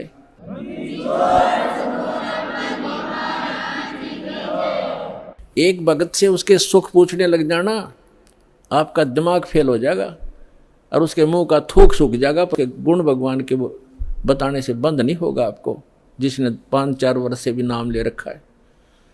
ये समर्थ है, पूर्ण परमात्मा है, इसलिए दास ये रे हो रहा आपके लिए कि किसी प्रकार आपके समझ में आ जा कबीर इज गॉड। दास का काम पूरा हो, फिर तापा डूंडा पाट जाएगा, पूरे विश्व में एक ही रस हो जाएगा कुछ दिनों में। तो रानी क्या कह रही है? परमात्मा ने बताना शुरू किया, बेटा आप विष्णु की पूजा करती हो, विष्णु जी की, कहाँ जाओगे? बता आपके गुरु ने। अजी स्वर्ग में जाऊंगी। स्वर्ग में कितने दिन रहोगे? अब सत्संग सुनकर थोड़ा बहुत ज्ञान हो ही जाता है। कहती है जी वो तो जितना धर्म होंगे मेरे पुण्य होंगे उतने दिन वहाँ रहूंगी, फिर कहाँ जाएगी? पता नहीं, वह मैं बताऊं कहाँ जाएगी, तो गद्दी बनेगी फिर अगले दिन में। अब यह बात उसका उत्तर नहीं गला। परमात्मा ने बताया जो साधना आप कर रही हो, पुण्य कर रहे हो, दान कर रहे हो, ठीक है, रानी भी बन जाएगी और स्वर्ग भी चली जाएगी, फिर पशु योनि में भी कंपलसरी जाएगी। और ये आपके विष्णु जी भी नाशवान, आपके शंकर जी भी नाशवान, आपके ब्रह्मा जी भी नाशवान। तो कहते हैं थर पकड़ थर होई, अमर की साधना करने से अमर पुरुष की तो अमर हो सकते हो। तुम नाशवानों की भक्ति करके और सथाई होने की कुचेष्टा करती। अब वो रानी कहने लगी, मुंह बना लिया रानी ने, इंदुमती ने, कि महाराज जी ये संत है ना, ये एक दूसरे की निंदाएं कराया करें, और मेरे गुरु जी के बारे में देखो आप कुछ ना कहियो, जो मेरे लिए तो भगवान है। परमात्मा बोले, बेटा अगर गधे ने कोई गाय को है और गधी को कोई ये बताओ ये गधी है गाय नहीं है बेटी, और वो नौकर मेरी गाय को गधी क्यों बताता है, तो दुख नहीं मान्या करते। उसकी जांच करे सचमुच क्यों कहा इसने ऐसी कड़वी बात, लेकिन वो नहीं मानी। अपने आत्माओं अपने बच्चों तक पहुंचने के लिए परमात्मा ने कितना प्रयत्न करना पड़ता है, इन काल के दूतों ने सावझा दिया। अब परमात्मा ने बहुत कोशिश की कि बेटा मैं तेरे हित की बात कह रहा हूँ, मैं तेरे गुरु जी को चोर नहीं कहता, गुंडा डाकू नहीं कहता, उनको ज्ञान नहीं है, वो विष्णु जी को समर्थ शक्ति बताते हैं, विष्णु जी खुद नाशवान है, तो आपकी रक्षा कैसे करेगा वो? शिव जी को आप भगवान मानते हो, परमात्मा ने बताया कि जिस समय भस्मागिरी नाम का एक संत भगवान तेरे शंकर जी के सामने ऊपर ने पैर नीचे ने सिर करके 12 वर्ष तपस्या की। आपने पढ़ा होगा पुराण में, कहाँ जी पढ़ रखा है, सुना है, पढ़ा भी है। और जब भस्मकंडा शिव से मांग लिया और भगवान शिव को मारने की चेष्टा करने लगा वो भस्मासुर, तो भगवान शिव जी ने क्या किया? भाग्य थे ना वो, तो वो अविनाशी हैं, जिनको तो अविनाशी मान रही, उनसे तू रक्षा की बाट देखे, सुरक्षा, वो आप सुरक्षित नहीं। अब बात सारी साची, पर गुरु जी के बारे में सुनना कति पसंद नहीं, वो पिछला रंग चढ़ रहा कसूता। तब परमात्मा ने कहा, बेटा मान से मत मान। देखो मैं वैसे अपने आप को भगवान कहें तो कोई ना कतिये ना मानने जनता। परमात्मा ने कहा कि जिस भगवान की मैं भक्ति बताता हूँ वो अजरो अमर है, उसकी भक्ति करने से आपकी आयु भी बढ़ जाएगी, जो मंत्र मैं दूंगा, और जो मंत्र आप जाप करते हो इससे आपकी उम्र ना बढ़ सकती ना घट सकती, और हम जो मंत्र देंगे उससे आपकी जितनी आयु आप चाहोगे वो बढ़ जाएगी। तो वो फिर भी ये कहती है जी इस तरह की बातें तो ये संत आपस में खूब जानते हैं, मुझे तो अपना गुरु बिल्कुल मेरे हृदय में समा रहे हैं। तो परमात्मा ने कहा ठीक है बेटा, साच कहूँ जग माने नहीं और झूठ कही ना जाई हो, और ब्रह्मा विष्णु शिव जी दुखिया जिन ये राह चलाई हो। तो परमात्मा ने कहा कि ठीक है बेटी, मैं चला, मान जाए मत मान, मेरा फर्ज था तेरे को सच्ची बात बताने का। और आज से तीसरे दिन तुझे सर्प डसेगा, तीसरे दिन तेरी सर्प के डसने से मृत्यु होगी। ना तेरा गुरु बचा सकेगा, ना तेरा विष्णु, ना तेरा शंकर जी बचा सकेंगे, और ना तेरा भक्ति यो मंत्र बचा सकेगा। और न्यू कह के महाराज जी उठन लगे, चरना पड़ गई। अब मौत दिखे है ना, जब जच्चा खाई बूंदी बन गया दे। साधु संत झूठ नहीं बोला करते। चरणों में गिर गई और कहने लगी महाराज सचमुच। परमात्मा बोले तीसरे दिन आगे तेरी शेष आयु नहीं है और 83 लाख योनियों में जाएगी तू। फिर बोली महाराज जी फिर क्या करूं मैं? मैं मंत्र दूंगा बेटा, मंत्र जाप करिए और उस गुरु जी से बात भी मत करिए, जो दुश्मन है तेरा। देश तो ते सारा मर जा पर अपना नंबर ना हो, इतना कोई दिक्कत नहीं। जब अपना नंबर आता दिखा ना, जब घी बंद है जीव की, तब सारी मान ली। ठीक दी जैसे आप कहोगे न्यू कर लूंगी। और मन में सोच रही कि देखूंगी तीसरे दिन क्या होगा। दीक्षा ले ली और गुरुजी ने बताया कि बेटा तीसरे दिन काल आवेगा और मेरे रूप में आवेगा। अरे एक ध्यान रखना, जो मैंने आपको मंत्र दिया प्रथम, जब वो निकट आवे तो पहले आप इस मंत्र का जाप करके और फिर प्रणाम करना। इस मंत्र का जाप करना, वैसे तो प्रणाम नहीं करना पहले। देखो उस समय उन्होंने विशेष हिदायत इसलिए दी थी, आगे के लिए फिर परमात्मा ने बताया था। वैसे संत आवे पहले दंडवत करे और फिर उनसे कुशल मंगल पूछे। लेकिन उस दिन परमात्मा ने विशेष हिदायत दी थी, क्योंकि उसका अभ्यास नहीं था लड़की का। इसलिए कहा कि जब मैं आऊं, यानी मेरे रूप में काल आवेगा, और तू भावुक होकर के बगैर मंत्र जाप किए चरण मत छूना।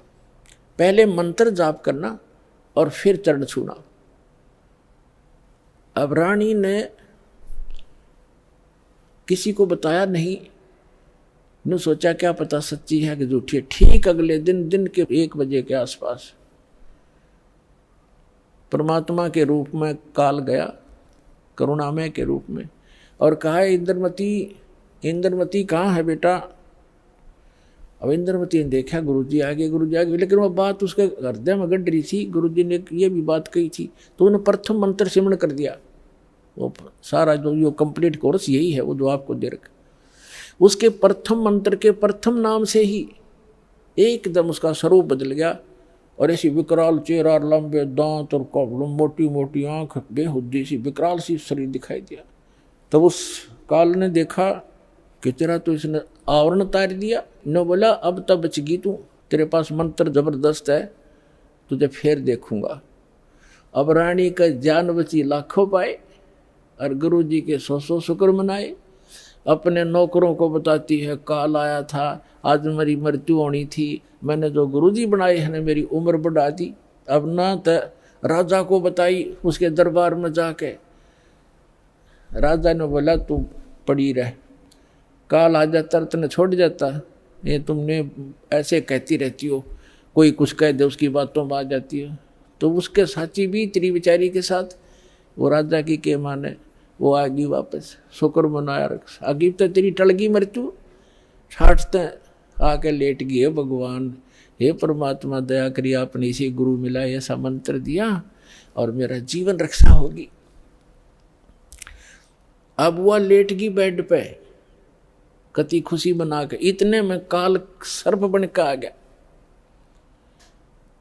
सर्प बन के आया और रानी के डस दिया। डसते उसकी आंख खुली और फिर वो ऐसे ऐसे जाता दिखा। उसने शोर बचाया, भागियो, डस ली, सर्प ने डस ली, सर्प ने डस ली।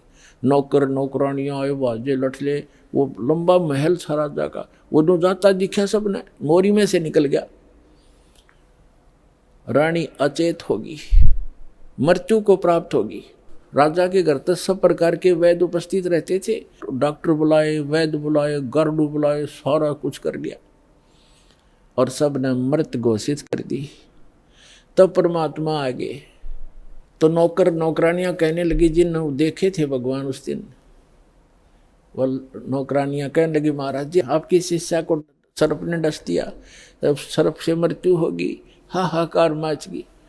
तो परमात्मा ने एक बहाना सा करा, मंत्र सा बुदाया और कहा, उठ बेटी, 1 सेकंड में रानी खड़ी होगी। बोलो सतगुरुदेव।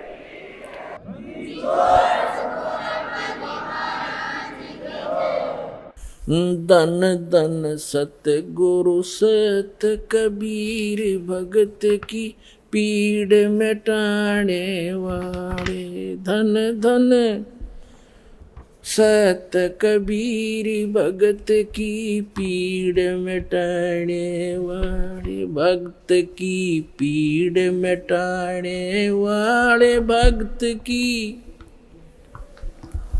वाले। धन धन सतगुरु सत कबीर भक्त की। रहे नल नील यतन कर हार, तब सतगुरु से करी पुकार। रहे नल नील यतन कर हार, तब सतगुरु से करी पुकार। जा सतरे खालखी अपार, सिंधु पे सिलात रहने वाले। जा सतरे खालखी अपार, सिंधु पे सिलात रहने वाले। धन धन सतगुरु सत कबीर भक्त की पीड़ मिटाने वाले, भक्त की पीड़ मिटाने वाले, भक्त की। धन धन सतगुरु सत कबीर भक्त की। डसी सर्प ने जब जा पुकारी, इंद्रमती अकुलाए। डसी सर्प ने जब जा पुकारी, इंद्रमती अकुलाए। आपने तुरंत करी सहाय बेरूली, मंत्र सुनाने वाले। आपने तुरंत करी सहाय बेरूली, मंत्र सुनाने वाले। धन धन सतगुरु सत कबीर भक्त की पीड़ मिटाने वाले, भक्त की पीर मिटाने वाले। धन धन सतगुरु सत कबीर भक्त की। दामोदर सेठ के होठ अकाज, अर्ज करी डूबता देख जहाज। दामोदर सेठ के होठ अकाज, अर्ज करी डूबता देख जहाज। लाज मेरी रखियो गरीब नवाज, समुद्र से पार लंघाने वाले। लाज मेरी रखियो गरीब नवाज, समुद्र से पार लंघाने वाले। धन धन सतगुरु सत कबीर भक्त की। भक्त की पीड़ मिटाने वाले, भक्त की पीर मिटाने वाले। धन धन सतगुरु सत कबीर। कह कर जोर दीन धर्मदास, दरस दे पूर्ण करियो आस। कह कर जोड़ दीन धर्मदास, दरस दे पूर्ण करियो आस। मेटियो जन्म मरण की तरास, वो सत्य पद प्राप्त कराने वाले। मेटियो जन्म मरण की तरास, वो सत्य पद प्राप्त कराने वाले। धन धन सतगुरु सत कबीर भक्त की पीड़ मिटाने वाले। भक्त की पीड़ मिटाने वाले, भक्त की पीड़ मिटाने वाले, धन धन सतगुरु सत कबीर भगत की।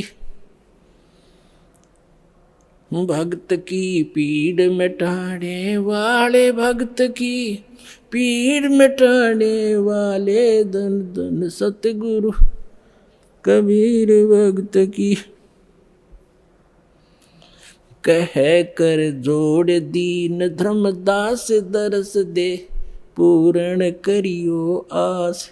कह कर जोड़ दीन धर्मदास, दरस दे पूर्ण करियो आस।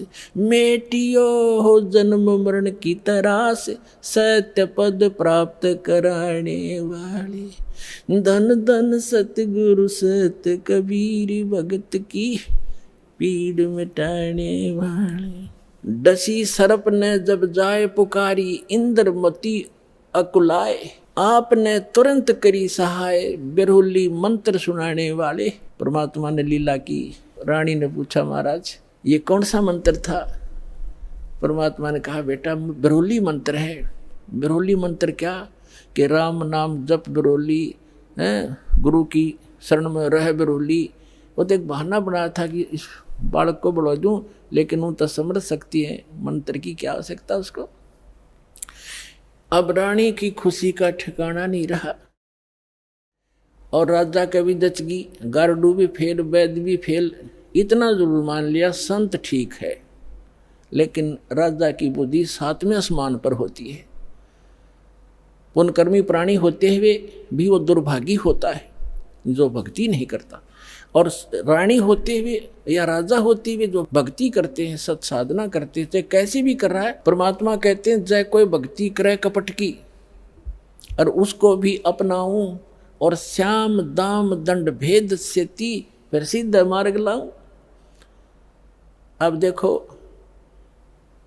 परमात्मा काल को आने भी नहीं देता, इसलिए आने दिया रानी का जच्चा ना हो या बात।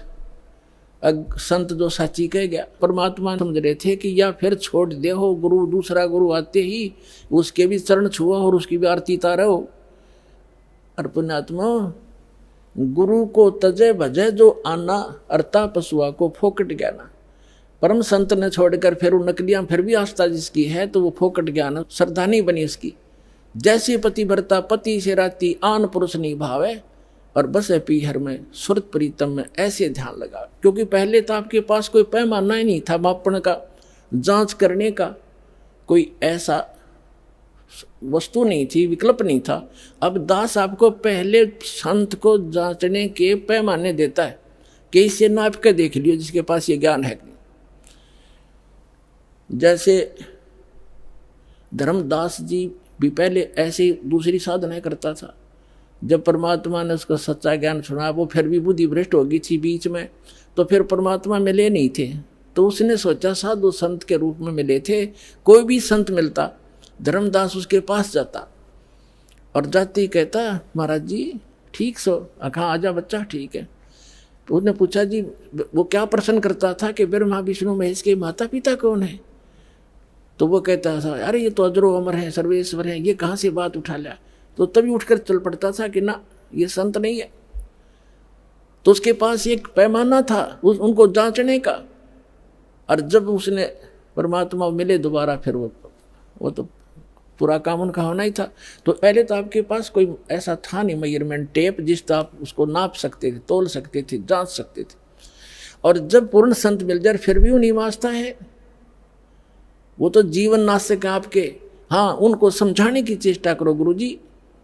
पहले जो गुरुजी थे कि भक्त महाराज जी आदर से बोलो, आप गलत दिशा पर जा रहे हो, इन प्रश्नों का उत्तर तो आप दो, और नहीं ताजा मेरे साथ अपना नाम लो, कल्याण कराओ। इतना यारी है उनके साथ, उससे आगे दोस्ती मत रखना। परमात्मा इस काल को नहीं आने देते किसी रूप में, उस घर में झांक भी नहीं सकता काल। तो दाता ने इसलिए छोड़ा था कि अपना कर लेगा काम। इस बेटी का भी यकीन हो जाएगा, नया जीवन फिर नाश कर देगी, बीच में डूब देगी सारी कहानी ने। तो उसके बाद ऐसा दृढ़ विश्वास हुआ उस लड़की के, और परमात्मा बिना कुछ भी दिखाई नहीं दे। ना राजा मना करे फिर, इसका तो जीवन दान मिल गया मेरी रानी का इस संत से। परमात्मा आते जाते रहे घर पे, ज्ञान सुनाते, भोजन करके उसको उद्धार करते, उसका धर्म बनवाते। तो एक दिन रानी ने कहा कि महाराज मेरे पति को भी समझा दो। अच्छा बेटा बुला ले उसको। राजा बुला लिया। परमात्मा लागे समझाने के भाई परमात्मा की भक्ति करनी चाहिए और ये राजपाट सदा नहीं रहता, एक दिन मृत्यु भी होएगी, परमात्मा की भक्ति करते रहना। तो राजा क्या कहता है, महाराज जी देखो मैंने तो पार्टी अटेंड करनी पड़ती है, क्यों घुटी छुट्टी लानी पड़ती है और मेरे पास समय नहीं है, लेकिन मैं आपकी चेली न मना नहीं करता, कितना या दान करो और कितना सत्संग करवा लो, मेरे बस की बात नहीं है भक्ति करना। परमात्मा ने समझा देखो राज भी करो भक्ति भी करो। भक्ति में क्या लगता है, आप पार्टियों में जाते हो शराब मत पियो, वैसे तो साधु संत हो जाएंगे, पार्टी सुहावें को नहीं आपने, फिर भी किसी कारणवश जाना पड़ जाता है तो वहाँ काजू खाओ, किशमिश खा लो, भाई बादाम खा लो और सेब संतरे खा लो, ये शराब डंगा क्यों पियो। तो बहुत समझा, अग्नि महाराज जी मेरे बस की बात नहीं, फिर देखूंगा। कुछ दिन के बाद परमात्मा ने फिर प्रार्थना करी, बार बार रह कर समझाया, मान्या नहीं। लास्ट में ये कह दिया कि महाराज जी देख मुझे ना कहा करो आप, और आपकी चेली ने मैं मना नहीं करता, तो सारे खजाने लुटा दे और मैं कति बाधक नहीं बनता इसके बीच, मेरे बस की बात नहीं। तो परमात्मा कहते कबीर पिछले पाप से हरि चर्चा ना सुहावे और कह ऊँगे कह उठ चले ना और बात चलावे। तुलसी पिछले पाप ते हरि चर्चा ना भावे, जैसे जबर के बेग ते भाई भूख पैदा हो जा। तो जिसके पाप गणे बढ़ जाते हैं उन्हें राम नाम की मनुखा दाख भी कड़वी लगती है, जैसे जबरग्रस्त रोगी को मनुखा दाख सेब संतरे रोटी भी कड़वी लगती है, वो मीठी वस्तु भी उसको कड़वी महसूस होती है। बुखार ने उसके शरीर की व्यवस्था इतनी बिगाड़ दी। इसी प्रकार पाप कर्मों से ग्रस्त प्राणी इस परमात्मा की मनुखा दाग सेब को खा नहीं सकता। उसके लिए तरीका है, जैसे कुनीन होती है मलेरिया का नाश करने के लिए, और कुनीन भी कड़वी, बुखार को सेट करने के लिए जिससे कड़वी वस्तु लग, उसके लिए कड़वा ही खाना पड़ेगा, न चाहते हुए फांकी मारनी पड़ेगी, और उस कड़वी दवाई खाने से रोग नाश हो जाएगा, फिर वो मीठी लगने लग जाएंगी। इसी प्रकार ये सत साधना भगवान की कथा ना चाहते हुए सुनते रहना चाहिए, फिर वो रोग नाश हो जाएगा। कुछ पाप ऐसे होते हैं जो परमात्मा के सच्ची ज्ञान के सच्चे वचन से, परम संत के वचन से, मुख से बोले हुए वचन से वो शीघ्र नाश हो जाते हैं, और फिर वो भूख जागृत हो जाती है भगवान की कथा की। ऐसे बहुत से व्यक्ति हैं शुरू में वो सुनते भी नहीं थे, अब आज 500 किलोमीटर से चलकर और 10वें दिन यहाँ आ जाते, अब उनका पाप कर्म का बुखार उतर गया। अब परमात्मा ने कहा था कि बेटी आज तू 40 वर्ष की थी जब तेरी डेथ होनी थी। उसने कहा जी हाँ बिल्कुल ठीक 40 वर्ष की थी जिस दिन मेरे को सांप लड़ा, सर्प डसा, और अब मैं चाहूँगा जब मरेगी तू, काल नहीं मार सकता तुझे। अब वो रानी होगी 80-82 वर्ष की। वो 1-2 बार उसने खुद भी कहा महाराज अब मुझे तो भेज दो सतलोक, सारा काम हो लिया। परमात्मा बोले बेटी देख ले कोई पोता पोती में आस्था तो नहीं है, त्रिकार कोठी में, घोड़े कोठी में दैया आस्था रहेगी ना ऊपर, यहाँ तो तू फॉर्मलिटी करेगी, और ऊपर जाकर तो कति तेरी बार दिखाई देगी शीशे की तरह, फिर वो वापस पटकनी पड़ेगी। मैंने अगना जी आप तो अंतर्यामी हो, मेरे कोई मन में नहीं है, मैं तो कति फारिग हो रही हूँ, अपने ज्ञान ऐसा दे दिया, मृत्यु तो होनी ही है, चलते हाथ पाँव हो जाओ और अच्छा है। तो जब वो 80-82 वर्ष की होगी तब परमात्मा ने कहा कि ले चल इंद्रमती सतलोक चलते हैं। चलो जी, अब परमात्मा अकेले आए थे और किसी को नहीं दिखाई दे रहे थे, और इंदुमती को दिख रहे थे, वो चलेगी। औरों के देखने लगे रानी मर गई, क्या हो गया, पेरानी हार्ट फेल हो गया, कुछ भी कहते रहो, वह गई अपन उसको पता भी नहीं तो मरी है। तो मान सरोवर है ऊपर एक, यहाँ पर मान सरोवर है, उस मान सरोवर पर जाकर कुछ दिन के लिए इस जीव को वहाँ रखा जाता है। वहाँ रखने के बाद फिर इसकी भावना देखी जाती है ये अभी कितनी और कमज़ोर है। तो वहाँ जब मान सरोवर पर जा लिए उसमें स्नान कराया जाता है, कुछ आवरण जो गंध है हमारे आत्मा के मैल वहाँ परमात्मा के मंत्रित जल से भी ठीक होते हैं। तो बाहर आकर बैठगी रानी स्नान करके, और परमात्मा ने पूछा बेटा अब फिर देख ले कोई आस्था तेरे नीचे के लोक में तो नहीं किसी की, तेरी संपत्ति में। तो उसके मन में एक बात खटकेगी कि हे महाराज, आपके ज्ञान से मुझे तो बहुत कुछ जानकारी होगी, लेकिन संसार की दृष्टि में जो मेरा पति है, अब तो मुझे अपने ओरिजिनल पति का पता लग गया। परम अक्षर ब्रह्म वो हमारा पति है, लेकिन शरीर का जो पति है वो बहुत बड़ी आदमी था, लेकिन उसकी नालायकी है मालिक, उसने भजन नहीं किया। लेकिन आज जो मुझे उपलब्धि हुई है उसमें उसका बहुत बड़ा सहयोग है मेरे पति का। उसने मुझे मना नहीं किया। यदि वो मुझे मना करता तो पत्नी तो अपने पति के विवश होती है, वो आपको भी प्रवेश नहीं करने देता समर्थ था, और मुझे भी भक्ति से वंचित करा देता। उस देवता ने कोई बाधा नहीं करी।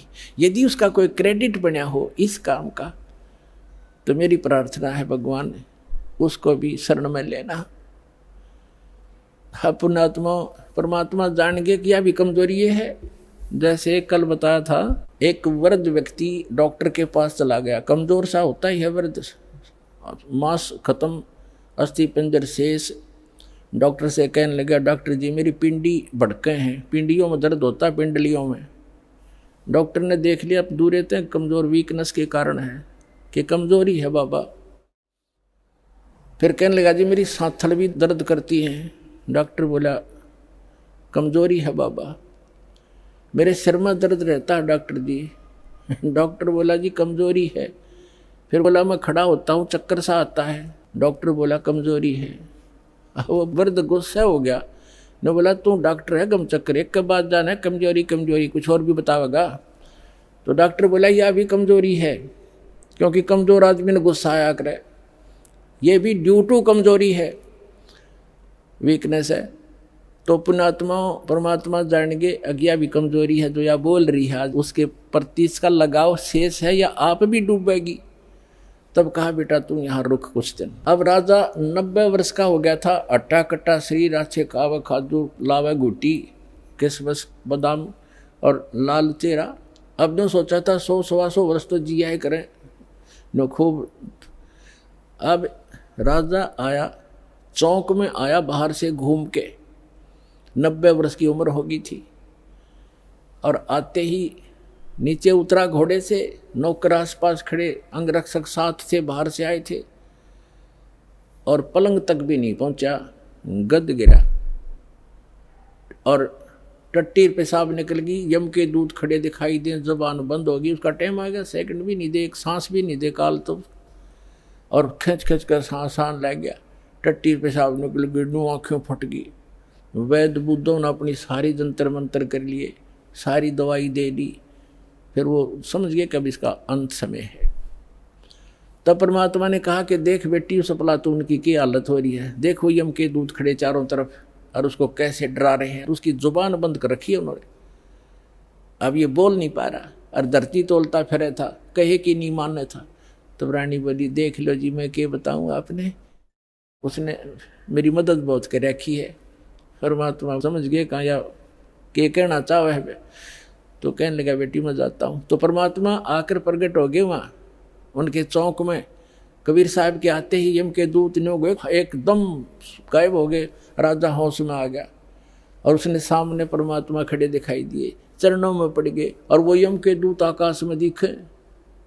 वो नो देखकर कभी भगवान की तरफ देखे। परमात्मा बोले भाई आज तेरा एंड आ गया था चंद्र विजय, तेरा सांस शेष नहीं था। ने बोला जी सही बात है। तो परमात्मा बोले अब क्या चाहिए तुझे? अगर जी मैंने भक्ति दे दो, भक्ति दे दो, भक्ति करूँगा। तो अपने आत्मा अब आँख खुल आदमी की जब पक्की यकीन हो जाए कहाँ टिकट कटेगी, तब भगवान दिखाई देता है। कहते हैं दुख में सुमन सब करे, सुख में करे ना कोई, और जय सुख में सुमन कर ले दुख क्यों होए।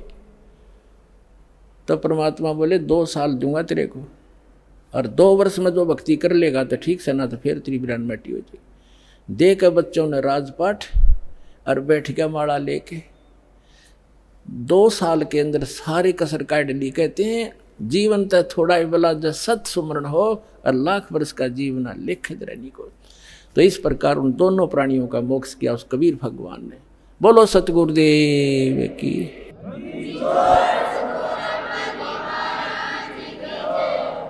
तो कबीर साहब कहते हैं भक्ति बीज होवे जो हंसा और तारों तास के इकोत्तर वंशा। आपकी 101 पीढ़ी पार करेगा भगवान, ये सत्कर मान लियो, लगे रहना आखिरी सांस तक। बोलो सतगुरुदेव।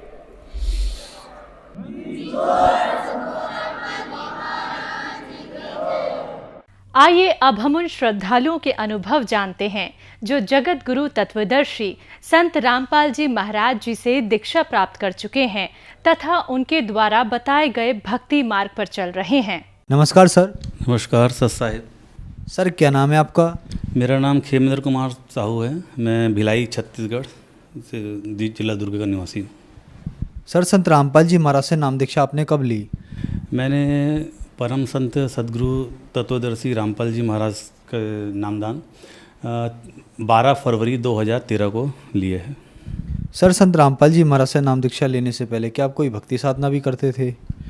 जी, हमारा जो परिवार है वो मतलब कबीरपंथी परिवार कहलाता है और मेरे जो पूरे परिवार के लोग हैं वो दामाखेड़ा से जुड़े हुए हैं, जो प्रकाश मुनि भी जहाँ पे विराजमान है गद्दी में। और मैं खुद मेरा मतलब कान फुकवाया था, मतलब गुरु बनाया था।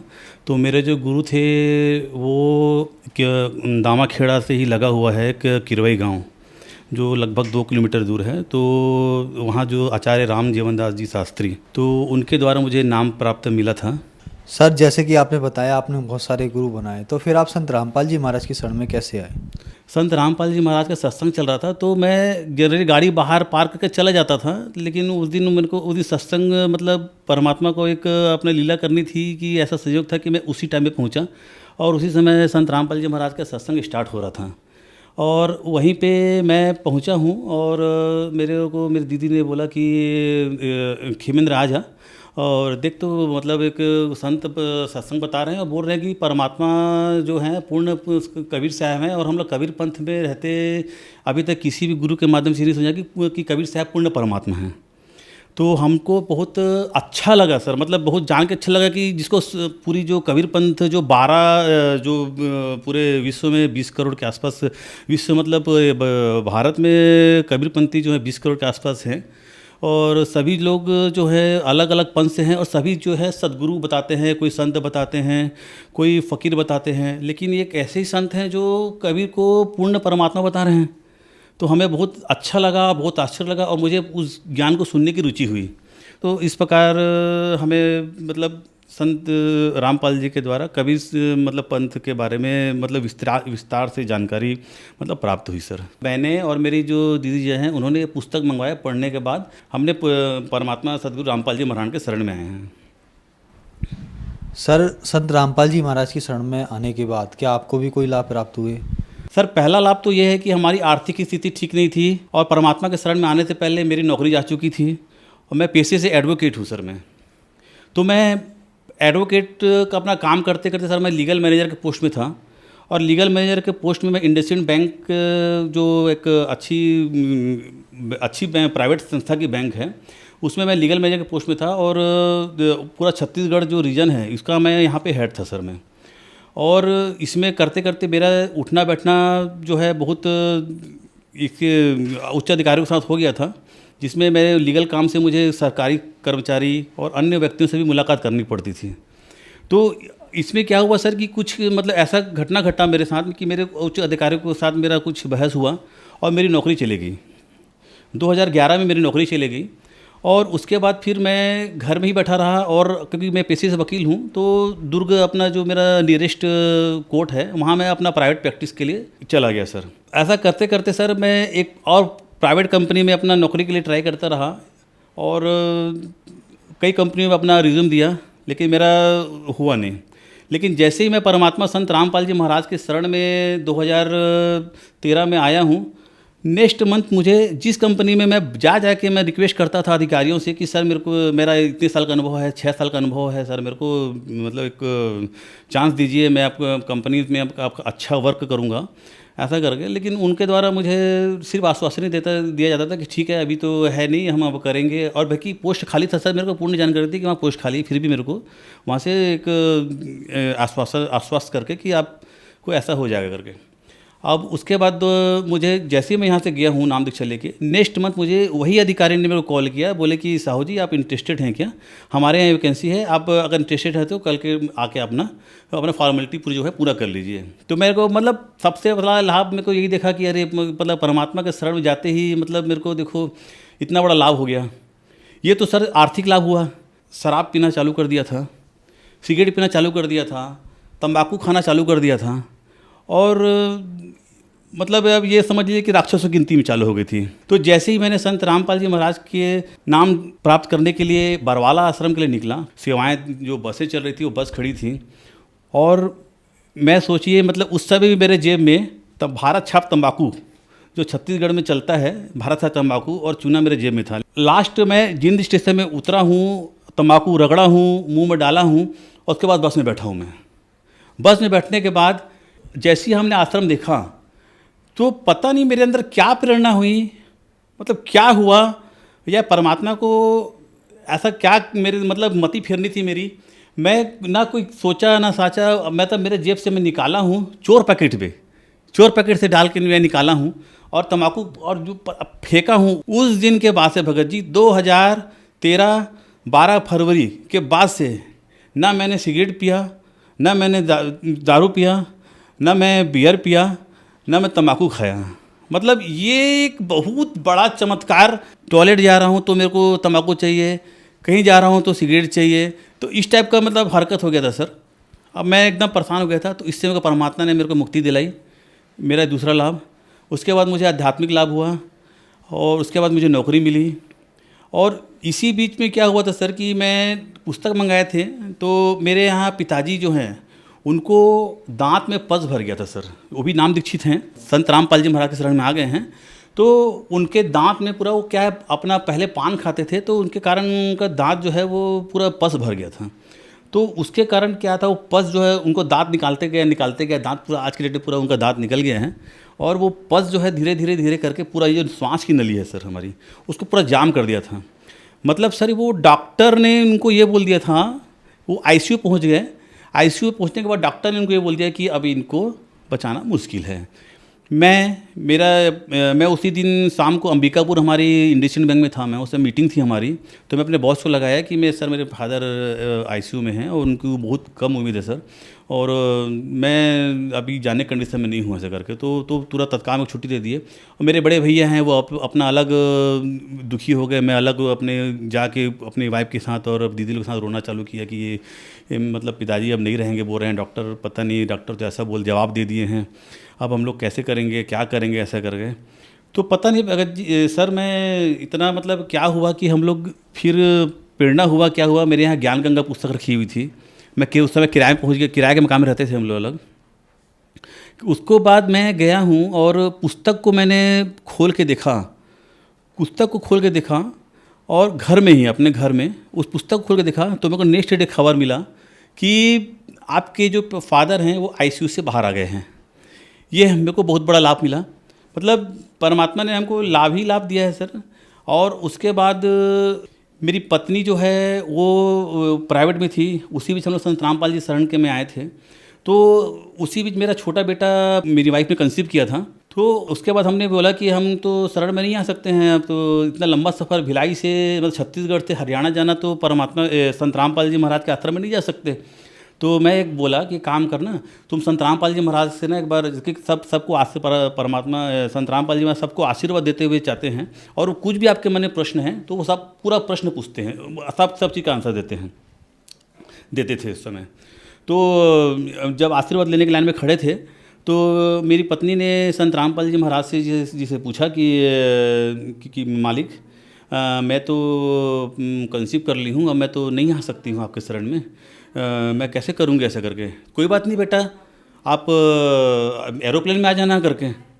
तो मेरी पत्नी एकदम आश्चर्य से बोली कि बंदी छोड़, मतलब हमारे तो अभी कंडीशन ही नहीं है कि हम मतलब ऐसा आएँ, परमात्मा सब दया करेंगे बोले। उनका वो आशीर्वाद हमको आज याद आता है जब मेरी जो पत्नी है वो सेंट्रल गवर्नमेंट एम्प्लॉई एम्स में कार्यरत है, और उन्होंने मतलब 2015 में सर पीएससी फाइट किया था सर छत्तीसगढ़ से। मतलब संत रामपाल जी महाराज के आशीर्वाद से ही उन्होंने PSC फाइट किया और एक गवर्नमेंट जॉब में एक असिस्टेंट प्रोफेसर के पद पे अपना रायगढ़ में ये किया। और उसके बाद रायगढ़ से सर हमने क्या बोलते हैं वहाँ से ट्रांसफ़र के लिए बहुत ट्राई किया सर। संत रामपाल जी महाराज से मैं 6 महीने ने किया। मैं हे परमात्मा, हे बंदी छोड़, मतलब इस दास इस कुत्ते से क्या गलती हो गया है वो आप समझ रहे हो। और उसके बाद मैंने नाम शुद्धिकरण कराया और नाम शुद्धिकरण कराने के बाद हमने सब कुछ अपने गुरु जी के ऊपर छोड़ दिया कि अगर आपको हमको अलग रखना है तो आप अलग रखिए, अगर एक करना है तो एक कर दीजिए। फिर मालिक ने ऐसा खेल किया, हुआ एम्स रायपुर का पोस्ट निकला, मेरी पत्नी ने भरा और ऑल इंडिया लेवल पे उसने टॉप किया। इतना टेंशन, इतना परेशानी के बीच में पूरा तैयारी की उसने ऑल इंडिया लेवल पे प्रवीण सिंची पे टॉप किया। ये एक चमत्कार परमात्मा का। सर, संत रामपाल जी महाराज से नाम दीक्षा कैसे प्राप्त की जा सकती है? परमात्मा का जो ज्ञान आता है वो आजकल कई टीवी चैनलों पे आते हैं। सभी चैनलों में नीचे पीली पट्टी दी होती हैं जिसमें जो जितने भी नामदान केंद्र के बारे में जानकारी के लिए उस नंबर में या संपर्क करेंगे तो उस नंबर से आपको जानकारी मिल जाएगी आप किस जिला से हैं, किस स्टेट से हैं, किस जगह से हैं। आपके आसपास जो भी नज़दीकी नामदान केंद्र रहेंगे वहाँ पे आपको संत रामपाल जी महाराज के द्वारा नाम दीक्षा प्राप्त किया जा सकता है। धन्यवाद सत साहिब।